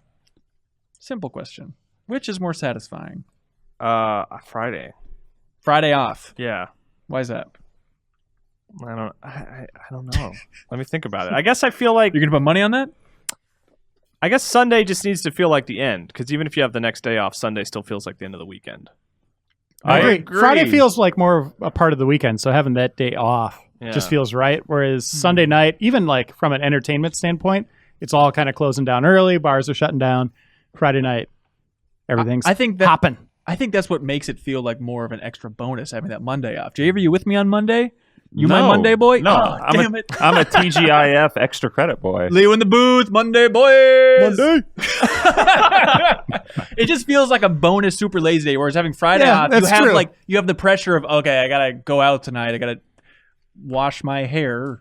No, you don't. I You don't have to know. do that. You don't All even right. have any. Sleeping in on Monday feels like you're cheating the system, Yeah, which is what I prefer. Exactly. Imran, computer boy, Monday boy, love it. Jeremy B says, Jeremy Bowl here from East Lansing, Michigan. Simple question. I like this question. Simple question this week. What is the most average thing at the Thanksgiving dinner table? The turkey. Yeah. Yeah. It's Turkey's turkey. average. Yeah. You just said before we were recording that you love the taste of I turkey. love the taste think turkey, of but this. It's there's not much to it. People have gone out of their way to try to enhance the turkey, putting bacon around it, pouring like Coca-Cola and Mountain Dew on it. There's the hell kind of the dinner craziest. No, I'm not even kidding. Just Imran's Horrified. expression. Look it up. Seriously, like people are doing crazy things to try to enhance the Just to be turkey. clear, you want us to Google pouring Mountain Dew on a turkey? Coca-Cola Baja on Blast turkey. turkey. Look They that also- up. They literally put other animals inside of it for like the turducken. You Yeah. pervert. Hey, I don't know. Sorry. So But that makes seriously, it the most that- average thing. I think so. Like everything else is pretty defined. You don't want to mess with the mashed potatoes, right? They do. You put stuff in mashed potatoes. I like Put putting butter on it. peas and mashed potatoes. Gravy. Oh, come on. Clearly. What about is bread, just having like some opening bread, inherently the most average thing on a Thanksgiving dinner table? Maybe. No, that doesn't count. 'Cause We that's don't not have bread. traditionally Thanksgiving-y. Yeah, Stuffing. No one turkey. packs up the bread afterwards. it's true. You don't mess with the stuffing because then Yeah. people are like, you messed with the stuffing. Well, if the turkey's average, what's below the turkey? Plain mashed If that's the potatoes. 5 on the Game Informer scale, what's the 1? Well, what's on the table? I mean, Thanksgiving. Well, it's all good, so it's all above 5. Right? Cranberries? But they're asking for the most average thing on the table. It's the turkey, it's still man. the turkey. We answered this. Then what's below a turkey? What do you mean? What's Something being- has to As be being actively cranberries. bad? Cranberries I love. Cranberries, no. But you Cranberries don't- are great. But you're not changing it. I don't know. This whole discussion. I need to know what's there. This is the best Okay, discussion. realistically, I'm what you getting got? worked up. I don't know. like Whoa, this. whoa, whoa, Okay. whoa, whoa, whoa. Let's go down the list. What's here? Okay, let's all close our eyes. It's like Hook. We're just gonna imagine the food here, right? So we got Okay. we got bread, Imran, you too. warm bread with butter melting on it. You have a live baby. No, let's see. So you have like peas. I've left this dinner. I'm uncomfortable. Yeah. You got what? Peas, We have carrots. carrots. Yeah, all mixed together. You got a roasted turkey, hot out of the oven. People are probably eating and listening to this podcast at the same time with their family. One earbud in. One earbud, edible earbuds. Let's see. You have Can you stop making this sound so lewd? stuffing. Rice? You guys do rice? Yeah, we got No. rice. Oh, okay. We're big on artichokes in No, my family. then rice is like the blandest thing on the table. All right, there we go. We figured it out. It's not the most bland. It's the middle of the spectrum for the last time. The most average thing. There needs to be stuff below it and above it. This is the question. So, okay, it's most average. Okay. Yes. As opposed to... Not that the word- worst. That phrase, most average, Yeah, that's just hurts. Yeah. Jeremy, what did you do? Why did you do this to us, Jeremy? I think the answer is It's turkey. mashed potatoes. You're wrong. It's turkey. Okay, there we go. Mashed potatoes are like number 1, right? I think mashed potatoes. Mashed is below potatoes are the turkey. best. That's the bowl Oh. that goes first, right? Oh, really? Okay. People like licking that thing. Okay. All right, buddy. Okay. By the way, Leo, we forgot to plug in that laptop. We should probably. Yeah, plug in the laptop before Imran dies. Oh, God. Do it. Imran, no! Eject your soul quick before it's too late. Put it on a USB. Do it. I like Do how it. you ran like Igor. He's fading, Leo. He's fading. He's like E.T. There we go. He's all right. Good. Very good. I just felt like that photo from Back to the Future just slowly faded away. All right. Ron. Oh, sorry. You're on a different camera, Leo, just so we can. You're gonna cut that out? I was planning on it. No, keep No, that in. this is all Oh, money. okay. This is Keep good all stuff. this. This is Even the you, best Gold, part of you're the gonna cut it show. out. Okay, Ron Cito writes in and says, "Greetings, GI crew. I'd be interested in you guys talking about the state of everyone's favorite topic. I'm sorry, virtual reality. After the PlayStation VR being out of the market for nearly a year, and in the wake of the recent release of Skyrim for VR. Specifically, I want Ron's email here as a launching point, Kyle, because you spent a lot of time with Skyrim VR, Yeah. which is worth a sentence or two, right? Sure. What'd you Worth learn? a sentence to my inbox from people who didn't like my review.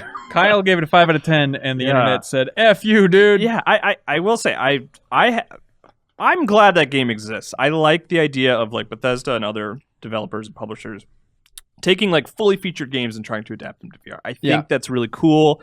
I like that idea. Skyrim is not that game. That game was not made for VR. It just didn't work. It just wasn't fun to play.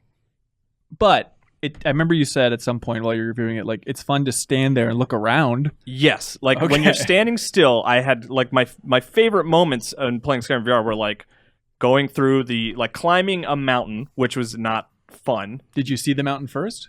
Yes, and And then you I went climbed there. to the top of it, and just Okay. standing and kind of looking around is cool. Is very cool. Like there was one point where I was like getting carried down a river, and that was cool to just kind of look around. But it took me like actively not doing anything and just sort of appreciating the nature of Skyrim that I had a decent experience. That's a weird sign. But then what's wrong with actually fighting against trolls and running around? And Well, it's just it's the problem that all VR has, where no one has solved like locomotion.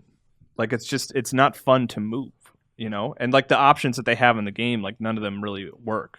Like you can play it, you can use a controller, but then it just kind of feels like you're playing, you know, Skyrim as if you're playing it outside of VR, and it's kind of sickening because like having full control of your motion will give you motion sickness. And then the other option is to zip around using like a teleporter, and that just kind of breaks the game in some weird ways and Yeah. just isn't. It just feels unnatural. most unnatural. That's right. It was surprising what made you sick, and it seemed like the first shocking thing you experienced was going downstairs made you want to kill yourself. That may have even been the worst. I think That's overall so weird. was because what happens is you kind of have just a little head bob. Yeah. You just sort of bounce your way down the stairs, and it was just like, yeah, it gave me a headache. That's weird. So read your review online and then send him a juicy email. Go for it. Yeah, rough go. But state of VR. It's exciting that a big game like that. Yeah, I want those to exist. Yeah. Like I'm certainly not dismissive of it as like a bad idea or anything. I would like to even see other people experiment with their games and try it out, you know? Yeah. I feel it's like a mainstream thing. VR is dead until they like figure out the leg problem. When it comes Does to Robo Recall figure out the leg problem? No, it does not. It has a pretty okay solution, but you know, it's like the ability to actually walk around in Skyrim. Like to walk around, like maybe on a treadmill or something or whatever would be really cool. Like just to like actually move in that space. But like anytime I've been in sort of a VR experience like that, it feels like half of my body doesn't work. And there is no getting away from that dissonance for me. Like it doesn't work until they fix that. I think VR's dead. Yeah. It's a novelty. Wow. Leo in the booth, you ready for a little flavor here? A little flavor text? As is always, this is Charles from Brighton, England, is going right for my heart here. He says, Ben and crew, I was just watching Hook for the first time in years. It's so good. When it hit me like a ton of pirates. Leo, a little too quiet for my legs. When it hit me like a ton of pirates. Now is Hook, or at least Peter Pan, not a game How is Hook, or at least Peter Pan, not a game franchise by now? Neverland is surely a goldmine for world design. Think about world fantasy, swashbuckling adventure. Think Black Flag with a Captain Hook. Think Uncharted without the guns. Think Zelda with muskets. By Jupiter, just think of the loot, man. Am I missing something? Have they already tried and failed to make this game? Am I crazy to say I'd throw money at the screen for this? This is Charles from Brighton, England. Has there seriously been no Peter Pan games? There have been like crappy Tinkerbell games on DS. They made a Peter Pan, NES or Super Nintendo game. There's a Hook game from 1992, like a platformer movie tie-in. It peaked right there. Like that was it. Perfection. Just the 92 platformer. Yeah. Nobody wants to touch it after that. I want, you guys remember that American McGee's like take on Alice? Yes. I want that for Peter Pan. Yes. That'd be super cool. I want that. They tried to do that in that Hugh Jackman movie, kind of to take a dart. I heard that was like okay. Bad. Yeah. Oh, just bad. It's bad. Not good. I watched it, I think, on another headrest on a plane, and I was horrified just looking at it. So no Paul Blart. Basically. No Paul Blart, sir. You know how like Absolutely Johnny not. Depp is always like the weird character? Like there's that one like, wow, Johnny Depp's being the weirdo, but everyone else is pretty grounded. That Peter Pan movie is like everyone's trying to be the Johnny Depp character. Oh, that's Yeah. no good. Yeah. Talking to a bunch of game developers, something that comes up sometimes is something they call the Disney dilemma, in that they feel like Disney kind of has ownership over that kind of stuff. Yeah. And nobody even wants to kind of break around there. Even though it's public domain, Peter Pan. Exactly. But it's like, it's that Alice in Wonderland, Eric, American McGee took a shot there, did something very cool. But a lot of game developers will not touch kind of the stuff that Disney kind of has, as even though it's public domain, kind of has made their Because you have to make it that weird thing Put where you their don't have name the on it. license for the actors. You kind of have to make that world where it's like, well, we all really know kind of the Disney and I guess kind of the Hook version of that world, but we have to make it just different enough, and then it would be kind of grating to people. Yeah. There What was that Peter Pan maybe inspired movie that had Hugh Jackman singing Nirvana? in That's it? the one. That's the one we're talking about. Oh, I was just talking about a it. massive head wound. I don't know. Yeah, I understand. There are Peter Pan levels in Kingdom Hearts that are pretty fun. Yes, that is totally true. Also, I looked it up. Apparently, someone wrote a version of the Peter Pan story in 1995 when it went into public domain that has Pan and Hook coming back to life through a video game. But Okay. that book has not been adapted into a game. Also, I've been meaning to watch it. Like Neverland on Sci-Fi, they made like a mini series that's about like Hook raising Peter Pan. I want to see that. I do too. There's a book, and I urge caution in reading it because it is disturbing. Is all get out, called The Child Thief. I believe that's the name of it. About Peter Pan, like coming and taking children. And, Oh, that's how he gets the Lost Boys? yeah, it's freaking dark. Like the first chapter, you're like, "Whoa, this is awful." But it's a fascinating read if you can get into it. Charles is totally right here. I think we should just get to the chase, cut to the Do chase. it, yeah. And just make the next Zelda game Screw taking Disney. place in Neverland. Just do it. That's the Breath of the Wild follow-up. Just recreate all of Neverland. And It's Link the can perfect. just fly now. Yeah, he's based on Peter Pan anyway with the green. Oh man, Ganon is Hook. Yes. I'd play that. That's Hell how you yeah. bring Ganondorf back. Is Hook. What's wrong with a piratey Zelda? I think it could work, you guys. I don't know. It sounds like a crazy idea. Sounds like people won't like it. Helen Estevez says you can only choose one of the following sequels to ever be created. Ever. Which one would you make? Half-Life 3 or Warcraft 4? Half-Life 3. Half-Life 3. Half-Life 3. Warcraft 4. Half-Life 3. All right. It's like the Monday crew is We just barely need back. that. We need that answer, right? Yeah, I guess it's out there. Evan says, hey guys, so From Software was listed as one of the developers working on a title for the Switch back before the system even came out. Well, I'm 90% sure it's just going to be something in Armored Core, collection of Souls games, yada, yada, yada. Let's set aside reality for a minute and pretend that Kimishima has commissioned Miyazaki and his team to make a Switch-exclusive Souls-like game. What would you guys want the game to be? Metal Wolf Chaos Souls. Dark Souls Colon plus cookies and cream. Dark Souls plus Mario. Well, Mario plus Dark Souls. No, the You know, other if they one. really wanted to lean into everything like super dumb about Metroid, a Metal Wolf Chaos Metroid would be actually fantastic. I think that's proven successful in the past. Lean into the dumb stuff of Metroid. Yeah, just have like the what's his name, the commander from Other M, just yell at you all the time and Yeah. voice acting. Like, I'd go for it. Do you think having the Zelda license could be interesting for From Software? I think those games are too different. Yeah. It would be kind of like the same way that we would treat like Hyrule Warriors. You know, it would be something different. But That level of but it would be utter cool. respect. Yeah. I do not know if like I trust From Software to do anything that's like not dark and gothic though. Like Yeah. I can't really see them like having that kind of game in Zelda, in the Zeldaverse. You know, Yeah. it's just really I mean, weird they to made envision. Cookies and Cream. They did. Yeah. That is with Joy-Cons, like having a local multiplayer version, like Cookies and Cream 2 for Switch. God, could you Hell see yeah. that? Like at a E3 press conference, the From Software logo comes up and people lose their minds, and then it's Cookies and Cream. I think there would be a There weird would be fan base that'd be super tomatoes into that. thrown at that stage that didn't even exist in that auditorium. Yeah, absolutely. Aaron from New Jersey says, hey, everybody, the argument for new console generation has always been to have more power. Now that we have 4K consoles and diminishing returns in the graphics department, what's the next purpose for new systems? Portability.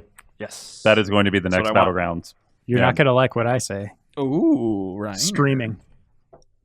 Oh, because the recent Phil Spencer quotes? I have a feeling. I mean, that's the future they've been looking at for a while, right? Like Sony and Microsoft especially is how can we not have people download anything? Everything's on our own servers, and they just access it and stream it. So basically, Like Netflix. like on live. Was it on live? Yep. But it works. Yep. Yeah. I mean, they got to break the speed of light, which is the problem, right? And to get rid of latency and all that stuff. And the server farm, like I couldn't play you in like California in like Call of Duty without severe latency. Like those are significant issues, but that's what they're trying to solve is they really want to have everything be streaming and control all the content. This sounds like some hot 2009 talk. But Have things it's really still changed there. that much? I mean, it's still there, It's right? still Like, just on the outskirts? Okay. I mean, that's what they're looking at. I mean, PlayStation Now, people are going to be screaming. Like, I mean, they already have it, and it's seems like a mediocre thing that people But what don't are you talk doing about. on PlayStation now? Older stuff, right? Okay, can you rent PS4 games on PlayStation Now? I'm honestly not sure. Yeah, I I've don't never know. I explored don't it. think you can. I do hope that the Switch starts a trend though. Like I hope that that's kind of the future that everyone else looks toward is portability. Oh, they're totally going to Yeah. bring the Vita back. Like, Like, just not call it the Vita at Although all. Andrew House said it's not viable for them, right? Like Yeah. the handheld market. I is- just want a PlayStation 4 that's fully portable. Like I just want a Switch, but it's a PlayStation 4. Yeah. I that'd just be want to be awesome. able to play Yeah. Persona on the go, so I might finally finish that game. You would JB, never spoiler. will, so there's no worry. I'm jumping ahead. I don't I'm think you seeing can the finish year Persona 2025 right now. You will not have finished Persona 5, and I will bet $1,000 on it. Oh, we missed it. It's microtransactions. It's absolutely. like it's the system is an actual loot box that you got to put your credit card into, Every and day. then it opens, and Sometimes you don't it's- know what game you get to play. right. But then it's like, oh, cool, I get to play the one I want. You get a dupes for a week straight. You get 5 copies. of, like, Another Call of Xbox Duty. One X. Oh. I bet by the end of this generation, we actually, like Reiner said, streaming is going to be a big thing, but it's going to be the main option. Like, look at game sizes ballooning now, Oh, yeah. and you can probably, I bet you get an option of like, you can play this at a lower thing right now. Like, it's going to be lower quality and all that stuff, or you could download it all to your system for 300 gigs. Right. Hey, gaming's cool, everybody. Oh, man. Drew Malkin, the lazy penguin himself, says, hey, thanks for making previous episodes of the Game Informer show available for download on SoundCloud. You're welcome. I forget to do that a lot. Remember, if you go to Game Informer's site, you can also just right-click that file and save that there. So, yeah. So, if I forget to do that on SoundCloud, just remember, go to Game Informer's site. Anyways, Drew is wondering, what are some of your favorite podcasts to listen to? Imran, let's start with you. I don't think you've ever shared your podcasting flavors here. I mean, I told you before I listened to this show before I ever started working here. So awesome. This one. The Helga scenario? I also really like Giant Bombcast quite a bit. That's one of my favorite ones. Where are you on the Beastcast Bombcast rivalry? I don't know that I want to say because I live in San Francisco, so I don't want to like start any turf wars. Oh Lord, that means Beastcast. I think we're smelling Beastcast. All right, that's fair. Yeah. So gaming that's stuff. Mostly it for me. Yeah. Reiner, are you a big podcast guy? Yeah, I used to be way into that stuff. There's a few DLC. Sure. I enjoy. Nerdist, I think, is maybe the best kind of entertainment news that you can get. The different things they do there. I like Giant Bomb until Dan joined them. Naturally, I can't even listen to that crap. Bombcast, but okay. Yeah, or Bombcast. That's Gertzman now, right? That one's fine. Okay. The other stuff just don't even bother. Sure, you'll love it. No, that's kind of it. I used to have a setup at home where I could listen to it and play games, but now with Evie and stuff, I use my headset for my game audio, so I don't have that dual setup to listen to audio at the same time. What about this cool setup though, where you have your earbuds in and then put headphones over, which I do a shocking. Oh my amount. God, I've done it before seriously? as well. Yeah. Oh no, I have never even thought of that. I might try that though. It's not a bad idea. It'll make everything great. This is a tough question because like there's a podcast where you want to sound smart and say you listen to it all the time, but there's also like the guilty pleasure podcast where every time there's a new episode in your feed, you jump right on it, even though you won't be proud about it. Like Kevin Smith's Fat Man on Batman. I've listened to every episode, and I'm always excited to dive in, but I'm never proud of the content necessarily. It's like, all right, let's talk about how cool superheroes are for another 45 minutes. Here we go. Speaking of good movie podcast, Inside of You.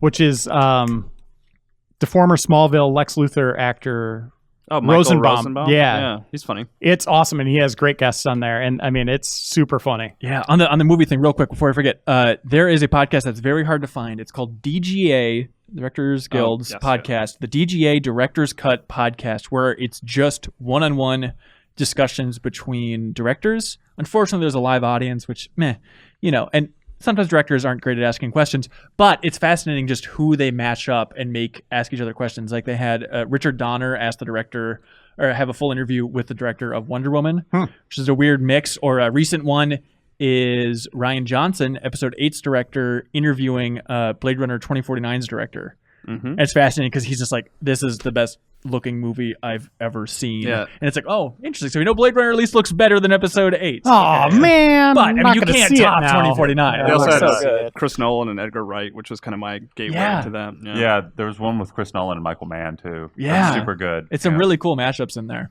I also like the Correct Movie Club podcast. They focus on a different director every month. I've been enjoying that. Yeah. There's one that Lele, who works in production, got me on when we were riding up to go get our cats, actually, called...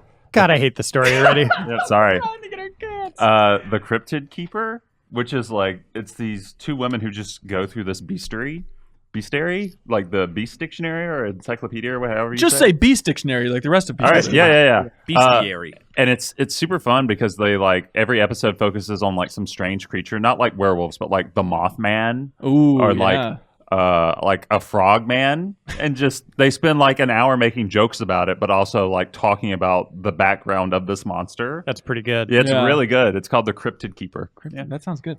Dirty John, another good series. What is that? It's like a true crime podcast. It's about this guy named Dirty John and how he invaded this family and totally screwed it all up. It's really cool, and it's got a nice, satisfying ending. Nice. Vonnegut, Kurt Vonnegut walkthrough basically what Michael Corbin and I would Swain. do for that. It's amazing. Oh, so good. The Dollop is also very good. It's an American history podcast. Yeah, where it's just basically let's read what essentially sounds like Wikipedia and then crack a lot of jokes and do a lot of improv based on that. Then you hear like a lot of shit you just never heard before, and it's like, oh, apparently P.T. Barnum was just like a sleazebag. Okay, good to know. Who would have thunk it? Yeah. Oh, Face the Nation Diary and Late Night with Seth Meyers also recommended. Let's see. Tom is wondering, a question for Leo primarily, I guess. After Extra Life this year, he's wondering, does the ghost pepper hurt the same on the way out as it does on the way in? A lot less. Yeah. Seems like the burning properties had been removed. Yes. I disagree. All right. And Because when I was vomiting it up, it splashed in my eyes and it didn't burn them. So that's how I learned that the burning. Wait, you threw it up? Yes. Oh, I had no idea. in the women's bathroom at that. That's what's going on in your office. That's that smell. It was me. I feel better about myself. Leo, do you regret eating one at this point for Not at 1,000? all. Okay. That blows my mind. You're a hero, dude. He was wrecked. Anyways, James Goings writes in and says, hey, GI Crew, put together a little game for you. Because of the amount of games being revealed without release dates attached to them, I've put together some pairs of games that have been announced, and your goal is to correctly predict which of the two will release first. Ready? Yes. Let's just rapid fire down the line. So, Imran, you start it, and then we'll go down the line here. So, which of these will be released first? No release dates on any of these. Ghost of Tsushima or Wolfenstein 3? Wolfenstein 3. Ghost of Tsushima. Ghost of Tsushima. Ghosts. Wolfenstein. Elder Scrolls 6 or Pokemon on Switch? Pokemon on Switch. Pokemon on Switch. Pokemon on Switch. Elder Scrolls. Elder Scrolls. Imran, Metroid Prime 4 or all of Final Fantasy VII's parts? Metroid Prime 4. Metroid Prime 4. MP4. Prime 4. Prime 4. Death Stranding or Cyberpunk 2077? Ha! Ooh. We're getting into the elite tier now. Here we go.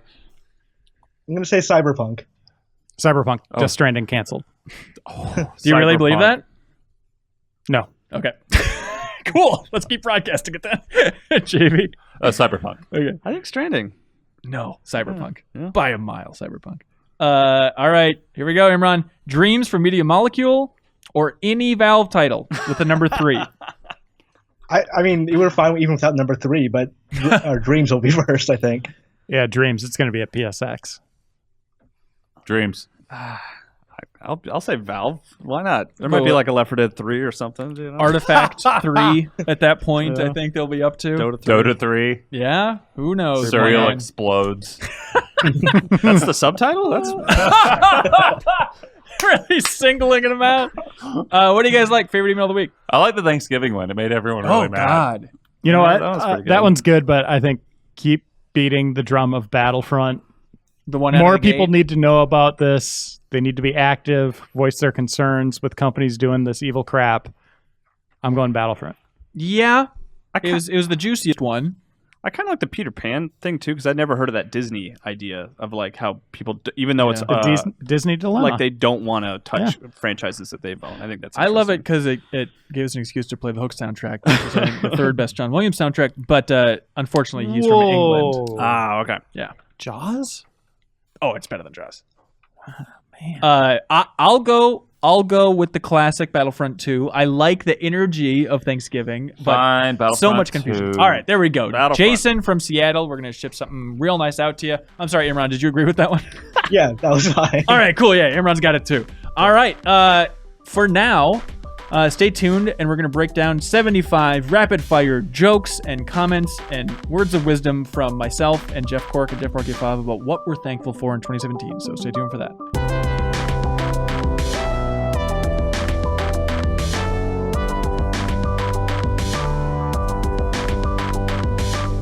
And welcome back to the Informer Show. I'm still here. I'm now joined by the funniest men in show business, Jeff Markiafava Hey. and Jeff Cork. Hi. What are we doing here, Jeff Cork? We are going to disappoint people who are excited about that great intro. What we're doing is we're giving thanks to the year 2017. We did this last year, if you recall, and what a whopper of a year it was. Resounding success. That's right, a chaotic success. And so what we've done is we've compiled 25 just tips of the cap, things that we were thankful for Yep. on this holiest of days, Thanksgiving. Holiest of days, Thanksgiving. Yeah. Like, for instance, you'd say, I'm thankful that I can afford a giant jar of diarrhea and put it on the table. Right Jeff there. Mark Yep. You're Fava. watching the video version. It's coffee. It's coffee. You It idiot. is. Why don't you drink out of a coffee cup? But Just the look how jar, small it is. the jar is also super dirty too. Yeah. It's diarrhea. Gross. Anyways, Jeff, how you feeling about all of yours in general, and how was the process of Oh, writing boy. these thank you notes? It was so much fun. I'm sure, I've been thinking about it just all year long, writing little notes. Definitely didn't do it all last night. At the Have last you read minute. through these again since you wrote them? I read it through about half of them. Okay. You guys have And I typed was yours out, mortified. Yeah, though. Cork Which makes just that has very a funny. bizarre. He's like stitched them together like a serial killer from just Yes. magazine clippings. So it should be comedy gold. Yeah. My All first right. one is Dear Abby. No, wait a minute. We have 25 each. That's We way too have many. way too many little thank you notes to go through. But Leo in the booth, you want to provide a little background music before we kick this bad boy off? This track. Who could forget? Yeah. My favorite Thanksgiving tune. This makes everything better. We should write lyrics to it next year. Gonna watch the parade with Mom and Dad. Jeff Markifava, what are you thankful for in the year 2017? I'm thankful that the music's so loud you won't be able to hear any of these. I'm thankful for loot boxes, believe it or not. Really? Because without them, I'd have the money to foster a gambling addiction, but now I don't, so no problems. That's good. I'm thankful to Ben Hansen Oh. for pointing out all the jokes that are repeated from last year, but in a really sensitive and kind way, and not being a huge asshole. So thank you in You're advance. really jumping the gun. I kept asking when we'd be able to talk about Fortnite again, and 2017 was finally the year to talk about how that slap together battle royale mode is kind of like a good game if you squinted real hard. Ouch. Thankful. Fortnite. Should I do my Fortnite one now? Or Hell should yeah. We... Yeah, sure. Let's see. It's here somewhere. I know it is. No. Here it is. Barely made the cut. Yep. Right in the middle. I'm thankful for Fortnite, which proved that original and innovative games can still find an audience or steal one from a different game. Thank you. Jeff Markifava. Oh, wait, no. Jeff Cork. Yeah. I'm thankful that the subtitle option's buried under a different menu in every game because I like wasting all my time. Thanks to Nintendo for pushing its reinvigorated indie program, or as it calls it, Nindies. You can't just slap an N on a weakness and turn it into a strength, Nintendo. Metroid, Namus, Naturns, Nails numbers. That's the joke I went with, everybody. Beautiful. Thank you. I'm thankful to the video game industry for keeping Kojima out of the film industry. Think about it. Yeah, good distraction. I'm thankful for Nintendo. Ah, I'm gonna be nice. I'm gonna say Breath of the Wild and Super Mario Odyssey, both amazing games. mm-hmm. And also, they're single-handedly ensuring that the term "on the go" isn't going away. I'm thankful for earlier in the year. I think we all remember it. Maybe it was like March or something like that. But I'm thankful for the time that Billy Mitchell was in our office, and we all decided to pose for a picture with him. And he was distracted doing other stuff. And as we're posing, waiting for him to show up, he finally walked into the room. And Jeff Cork, unprompted and without really interacting with Billy Mitchell before this point, just boos him loudly. I believe we have audio here, full tape. We don't.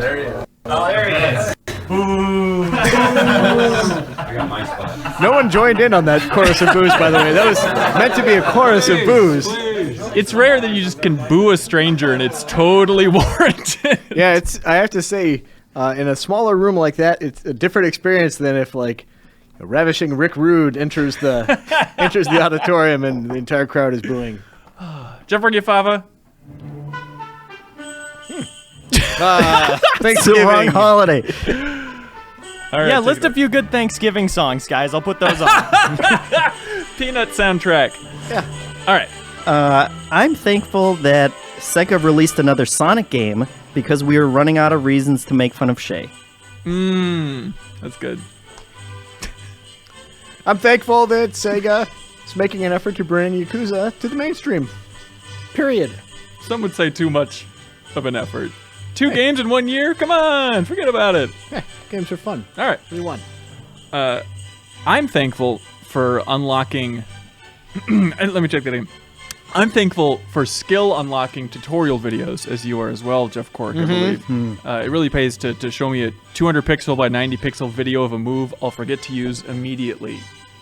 Nice. You don't want to make less noise when you land? That really lends itself well to the video form, doesn't it? If you hold L1. Jeff Markifava. Ooh, Take it away, baby. little jazzy. I'm thankful that despite Amy Hennig's departure, Naughty Dog is still capable of crafting fully realized and memorable characters, such as Getting Hanged Lady, Arm Hammer Girl, and Choked and Arm-Clawed Woman, who feels a little derivative, but let's wait until the final game before we make any judgments. Real. Take it away, I'm Cork. thankful for the Switch Pro controller.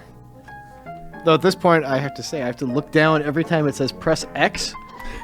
What the hell, guys? Can we just get a standard control scheme here? Sheesh. It's the ultimate puzzle. Yeah.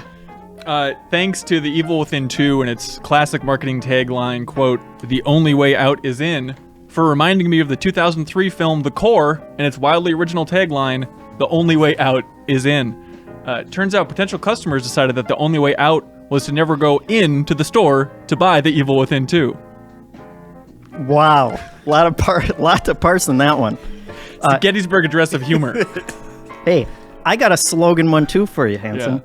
I'm thankful that Lawbreakers went with the slogan, "There's no place more dangerous than between our guns." It's great to see a game developer come out in favor of gun control. Okay. Jeff Cork, what are you thankful for? Thank you. That, for one. I like that it was polite applause too. Yeah. That really went with the whole joke. Yeah, people turning away from yes, their Leo. dinner conversation. Yeah, he stopped. I'm thankful for cats and dogs coming to Sims 4 so that I can shoo away my real cats and dogs while I'm lavishing attention on the real one, fake ones. Yeah. We get it. It's in there somewhere. No, that's Meow. comedy. Yeah. Personally, I'm thankful to my coworkers for all their help during Extra Life 2017, and that it took only a featherweight nudge to turn Joe Juba into the hammiest singing and dancing MFer on planet Earth. Yep, That was a surprise, wasn't it? it really was. It really was a He surprise. really went for it. It's true. Is this him actually singing? Oh, I think so. No. I got game. There it is. They're satisfied. All right, we're good. We're good. Check out the full video. Okay, Leo, we're good. We're good. To be fair, his ears and throat don't work properly.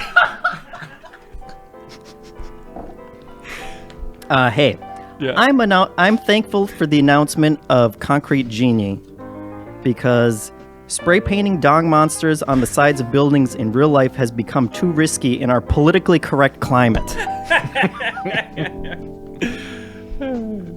I'm thankful for tight controls. Straight up. Tight. Tight controls. Hell yeah. Thanks to the lightning fast screenshot button. Okay, wait, let me take this again. Tight controls. Thanks to the lightning fast screenshot button on the Nintendo Switch. Really love that thing. That photo album has become my number one stop for all blurry photos of a rabbit giving Princess Peach a swirly or whatever. Also, I took about 10 million shots of Puyo Puyo Tetris when we were playing together. Every time I'd kick his ass if we played Tetris, he would just spam the screenshot button, which is diabolical. He's like filling my Switch's hard drive with just nonsense. That's good. I'm thankful for EA's Game Changers, who were brave enough to stand up for a scrappy Fortune 500 corporation by lashing out against random people on social media. Yeah. Sometimes you gotta do it if you believe in it. Right. What's your Twitter handle, by the way? I've been meaning to ask you. No. Okay.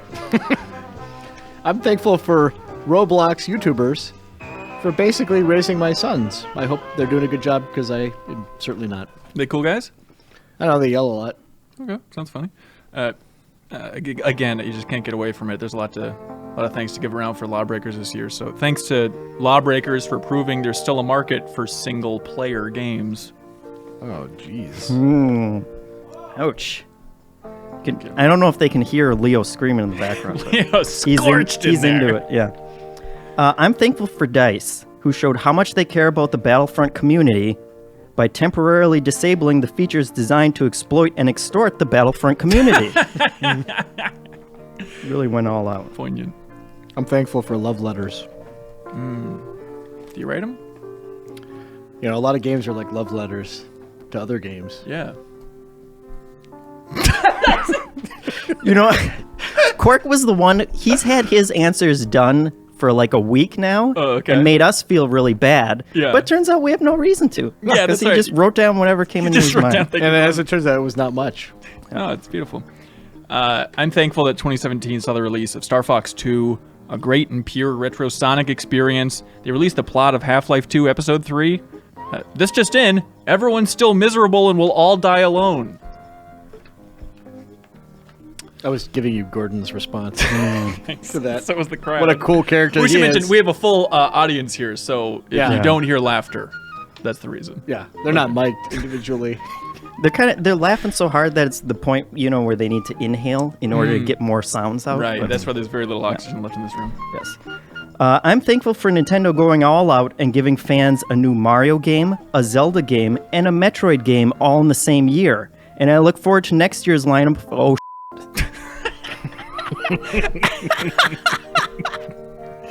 Hey, Java, that was like a real joke. how'd that get in there? That's good. I'm thankful that developers trust me to adjust the slider until the logo is barely visible because it's clearly visible and you can't stop me. I think that you said that one last year. Hey, thanks to welcome. Ubisoft for releasing games like just original games like For Honor, proving there's room in the AAA space for weird, new, and pretty interesting IP. And then they announced Starlink Battle for Atlas at E3. Battle for Atlas. Honestly, was that a real thing? Yeah, that was the one where you put like Oh, boy. the wing of a plane on your PS4 controller, or whatever the hell. Yeah. Yeah, that's going to Get on this Toys to Life thing. Hey, Hey, look. I'm thankful for all gamers who made a generous donation to charity this year. And by donation to charity, I mean bought a Telltale game. Holy. I'm asking for a friend, really. How do you write jokes that aren't just dickish insults? I really Don't ask me. Okay, all right, sorry, Jeff Cork, take it away. Here's how you do it. This isn't a joke though. Yeah, okay. Hey, I'm thankful for the Ubisoft Club. I like the idea of like getting points that you can just use across the board. I think it's cool. I'm with you. I'm thankful to Leo for stepping on Cork's joke with some creepy voice coming in the music. Yeah. Oh well. This is still Peanuts Thanksgiving. Oh, it's gotta go, Leo. Let's go back to the original. Let's go back to old vanilla, old chestnut classic, roasting on an open fire. All right. And I have something to be thankful for in the year 2017. Really? Yeah. I'm all Would you like me to share it? ears. Share it with me, baby, please. Thanks to Legend of Zelda Breath of the Wild for spoiling me with both climbing and the paraglider. Man, last time I was able to... the paraglider. Sure. Man, the last time I was able to navigate so easily, it wasn't the Xbox One dashboard.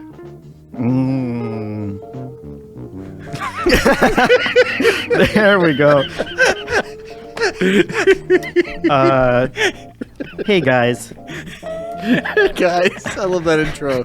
Here it comes. It's gotta. I'm thankful that EA canceled their narrative-driven single-player Star Wars game because who wants a thing like that? I'm sensing a theme. I think you just went to GameOver.com news section and then wrote about it. It's good. It's good. Everyone wants it, Hanson. I guess, yeah. Okay. I'm always gonna be thankful for You Are Mr. Gay. It's like, it's like the dumbest, funniest thing ever. Of course, referring to the Super Mario Galaxy box art where some letters had stars on it in the name of the game. If you don't remember this, and those letters spell out "You Are Mr. Gay." It's good. I'm thankful that with games, I can just escape the tumultuous and stressful world of current events by playing games like, I don't know, PlayerUnknown's Battlegrounds, a game about surviving a Russian wasteland made on the stress-free continent of Korea. Peninsula. Stress-free Korean peninsula. One of the 8 continents. That was a good one. Oh, next one I'm gonna get right. Tight controls. Okay, it's time for it's time to shine for this one. Ready? Yep. I'm thankful for the continued popularity of retro-inspired chiptune music, including my favorite track of the year. Hit it, Leo. Oh, sounds so good. Sonic Mania? Takes you back, doesn't it? Childhood memories. Hey, Fava, we're trying to give thanks here. Come on, let's be cool. We're trying to give thanks. So here's the deal, too. I have a lot of that are just genuine nice things. No, good, yeah, let's keep it rolling. I love it. I'm thankful for countdowns to teaser trailers. I think that's really fun. Gets everybody in on the fun. Yeah, Teaser absolutely. for the teaser. Let me be part of your street team accidentally and not get paid for it or get a sticker. 2017 was a great year, and I'm thankful for Leo Vader for joining the Game Informer crew, for really taking a bulldozer to all of our egos. Turns out we're not that funny or nice. It's true. Thank you. Those are You should be out compliments, Leo. Yeah, I agree. Leo, if you have anything to give thanks for, by the way, you can jump in at any moment with a funnier joke. Preferably step on Right whatever off I'm the about cuff, to say. yes. I'm thankful. This is kind of a serious one. I'm thankful that Media Molecule is inexplicably still in business because I really want to see what Dreams ends up being. Yeah. I want to play that. Yeah. I think you're not alone. I'm sure that a lot of Media Molecule wants to know what Dreams is going to be, too. That's true. I was trying to be nice, Quirk. No, that was no, my no. one nice one. No, do you have a nice one, Cork? We do a whole row of nice ones. I got A whole a nice row of one. nice ones? Yeah. Let me see. Yeah. I'm thankful for unlockable concept art, which I'm sure I will look at someday.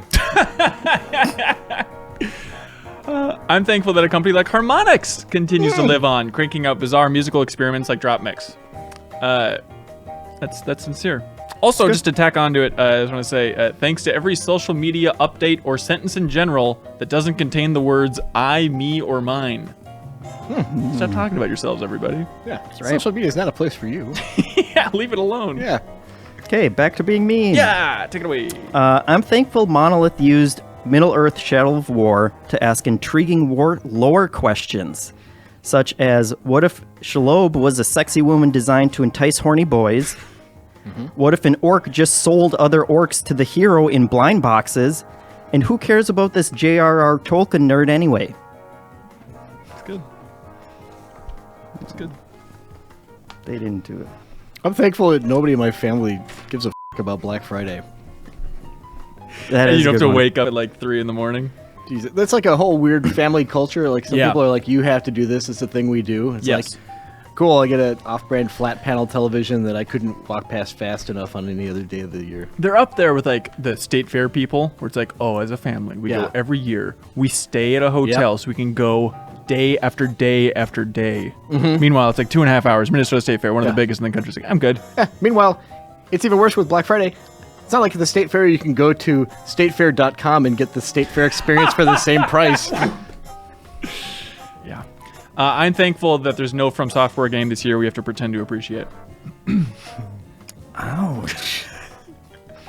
I'm thankful for David Cage, Oh, yeah. who is exploring what simulated human beings might talk like long before Detroit Become Human. Because all of his No, dialogue I get it. That's good. That's funny. is a little off. The thinker. I have a nice one too. Yeah. I'm thankful that I don't seem to be missing much by not playing Mass Effect Andromeda. Yeah. Oh, I'm thankful for so many great games this year, getting by with little to no story, just stripping it all out. Mario Odyssey, even PUBG, and Mass Effect Andromeda. You don't need a story to save your game. Everyone was talking about it anyway.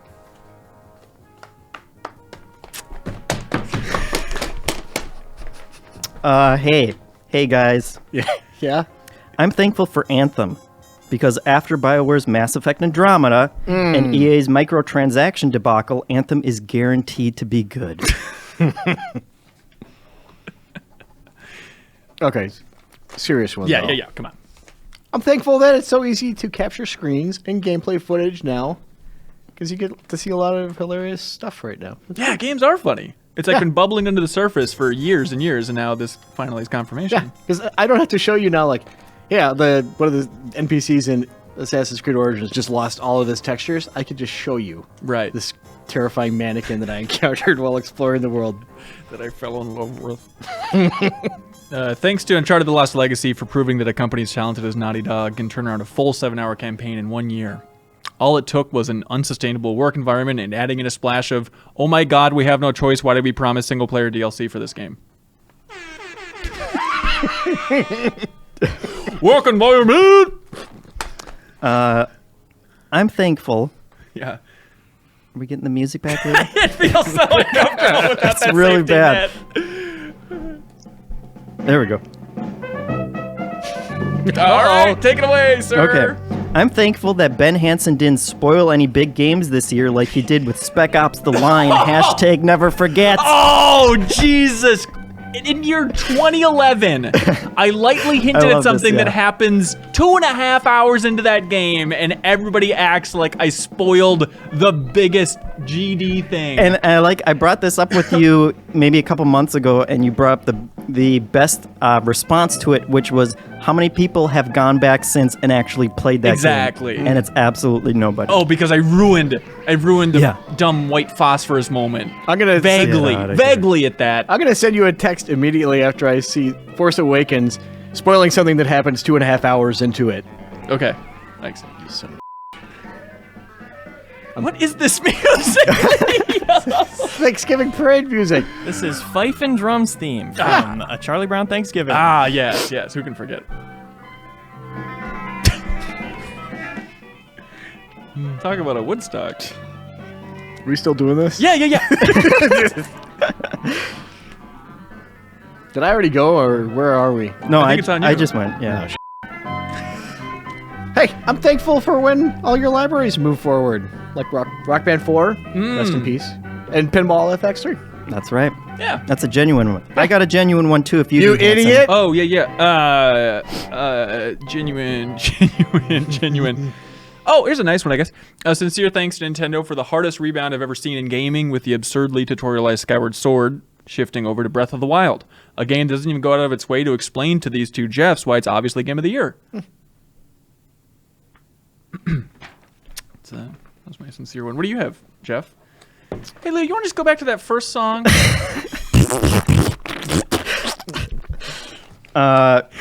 I'm... Okay, we gotta wait. Leo, God damn it.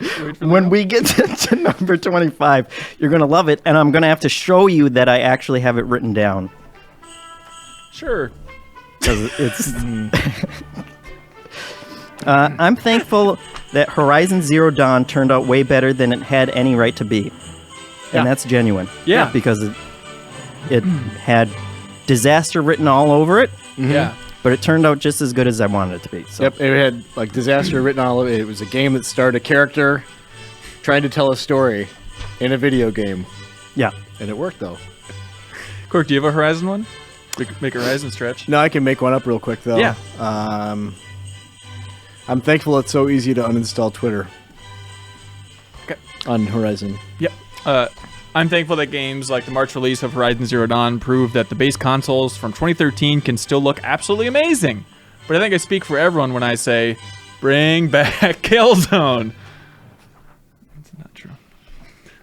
No one said that. That was unfortunate timing with the song ending. I wasn't being rude. Okay, no, that's good. That's fine. That's fine. That's fine.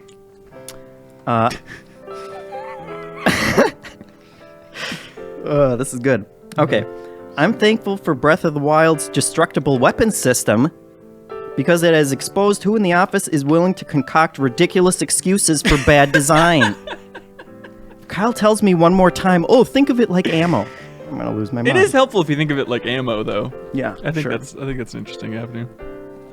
Jeff Cork, what are you thankful for this whole year? I was going to be thankful for Breath of the Wild's breakable weapons as well because it's great. I love it. Just make all my weapons break. I wish that his femur would break every time I took a step, because that's really good. Think about your legs as just like a temporary way of getting around. Yeah. Aren't they though? Thanks to Nintendo Switch's Joy-Cons for proving to all my friends I made play Smash with a sideways Wiimote that it could, in fact, be worse. That middle one, no one talks about. Yeah. It continues to be the worst way to play a game on a really fun system. Yes. Yeah. I'm thankful that Cuphead is as beautiful to look at as it is frustrating to play. Beautiful. Tim Quirk. I'm thankful when people disagree respectfully. Beautiful. Yeah. It's nice. Thank God 2017 was finally the year Hideo Kojima and Norman Reedus can stay out of that gosh darn spotlight and finally get to work on Death Stranding. They must really appreciate the long, deafeningly silent dinners coupled with the avalanche of pressure. I think Norman Reedus needs to get out of Walking Dead, too. Is that right? Yeah, that show's not good. Yeah. Everyone else has already gotten out, so we don't get the reference. Yeah. I'm thankful that I got to do Destiny 2's raid. I'm also thankful that I skipped Battlefront 2's raid on my piggy bank. Oh! I did it. Another legitimate one. Yeah. I'm thankful for everyone that works here at Game Informer, mostly. You're writing that blog soon of the... What's that? You're writing the blog soon of the makes and the breaks within the office here? Who you're thankful for? Yeah. Okay. Thanks to Crash Bandicoot Insane Trilogy for proving my fond childhood memories were incorrect after all. All right. I'm thankful that Call of Duty World War II goes all out in its effort to capture the authenticity and visceral feeling of what it was like watching Saving Private Ryan. The boots in the movie theater gameplay is incredible. That's funny. God, Jeffem's funny. Damn it. There you go. Yeah. This is a bracing shot of reality Yeah. to bring you back from something that was funny. Uh-huh. I don't even want to do this anymore. Come on, thank you. I love you, Ben Hansen, is what I wanted to say. Uh-huh. Thank you. That's not the joke? That's really what you wrote down? Yes. Come on. It says it right there. Read your GD joke. I'm thankful that the guard that I just shot is able to instantly convince himself that he's just hearing things. Makes life a lot easier. That's good. That's good. That's good. Also, I still love you, though. Okay, that's nice. Thank you. Mhm. Oh, I love you too. I forgot to say that. Thank you. That's how it works. Yep. Thanks to YouTube, where we host the video version of the Game Informer show. I don't know if you're watching that version, but we really slave over every headline for every YouTube video that Game Informer puts up, and then it turns out that our most popular video of the year by far is, quote, new Cuphead gameplay from Gamescom 2017. Hey, sometimes the classics. I would do it. I'm thankful Ubisoft went with Assassin's Creed Origins and not Assassin's Creed Orgies. It's number 25. Okay. We're number 24. Yeah. Okay, I was gonna Yeah. say that was your number 25. I have 2 left. How many do you have left, Gord? I got one left. Yes. Yeah, we're good. Yeah. I don't think I've got any more that are worth reading. There's some that Really? have, No, yeah. come on. You gotta say something. I just did Assassin's Creed Orgies. Yeah, we're Come at on. Assassin's Creed Orgies level. I have a list of rejected jokes that I've done if you want any of them. I would like one of those. Can I deliver it? Oh, wait. Yeah. Oh. Yeah. Okay, Trust here. me, I'm gonna sell it. Which one? Okay. Any of I these? don't know. Just, let's see. All right, people. Thanks to the year 2017 and our Dragon Ball Fighters cover story for teaching me how much Dragon Ball is too much for our audience. Turns out with that game's name, they skimped on the Z's. Leo, can we go back to the one I sent you in Slack to close things out for a nice bit of music here, just to come full circle? Oh, wait. Oh, yeah, go ahead, sir. I've got 2 more real quick. These are real. One is Yeah. Sonic. Okay. Oh, yeah. There we go. That was a placeholder. Put in Sonic joke. Thanks to the Xbox One X's game downloads for reminding me that 4K assets. That was also not finished. punchline these to are come. abandoned? Well, some on the top are a little more finished. Okay, anyways, oh boy. I don't know. I'm thankful that a company like Square Enix paid a lot of money to create a game as insane as Nier Automata. Glad they were able to wrestle away, even for a minute, that tube of cash funneling up Nomura's. Wow. Okay. That's what I went with. Sonic.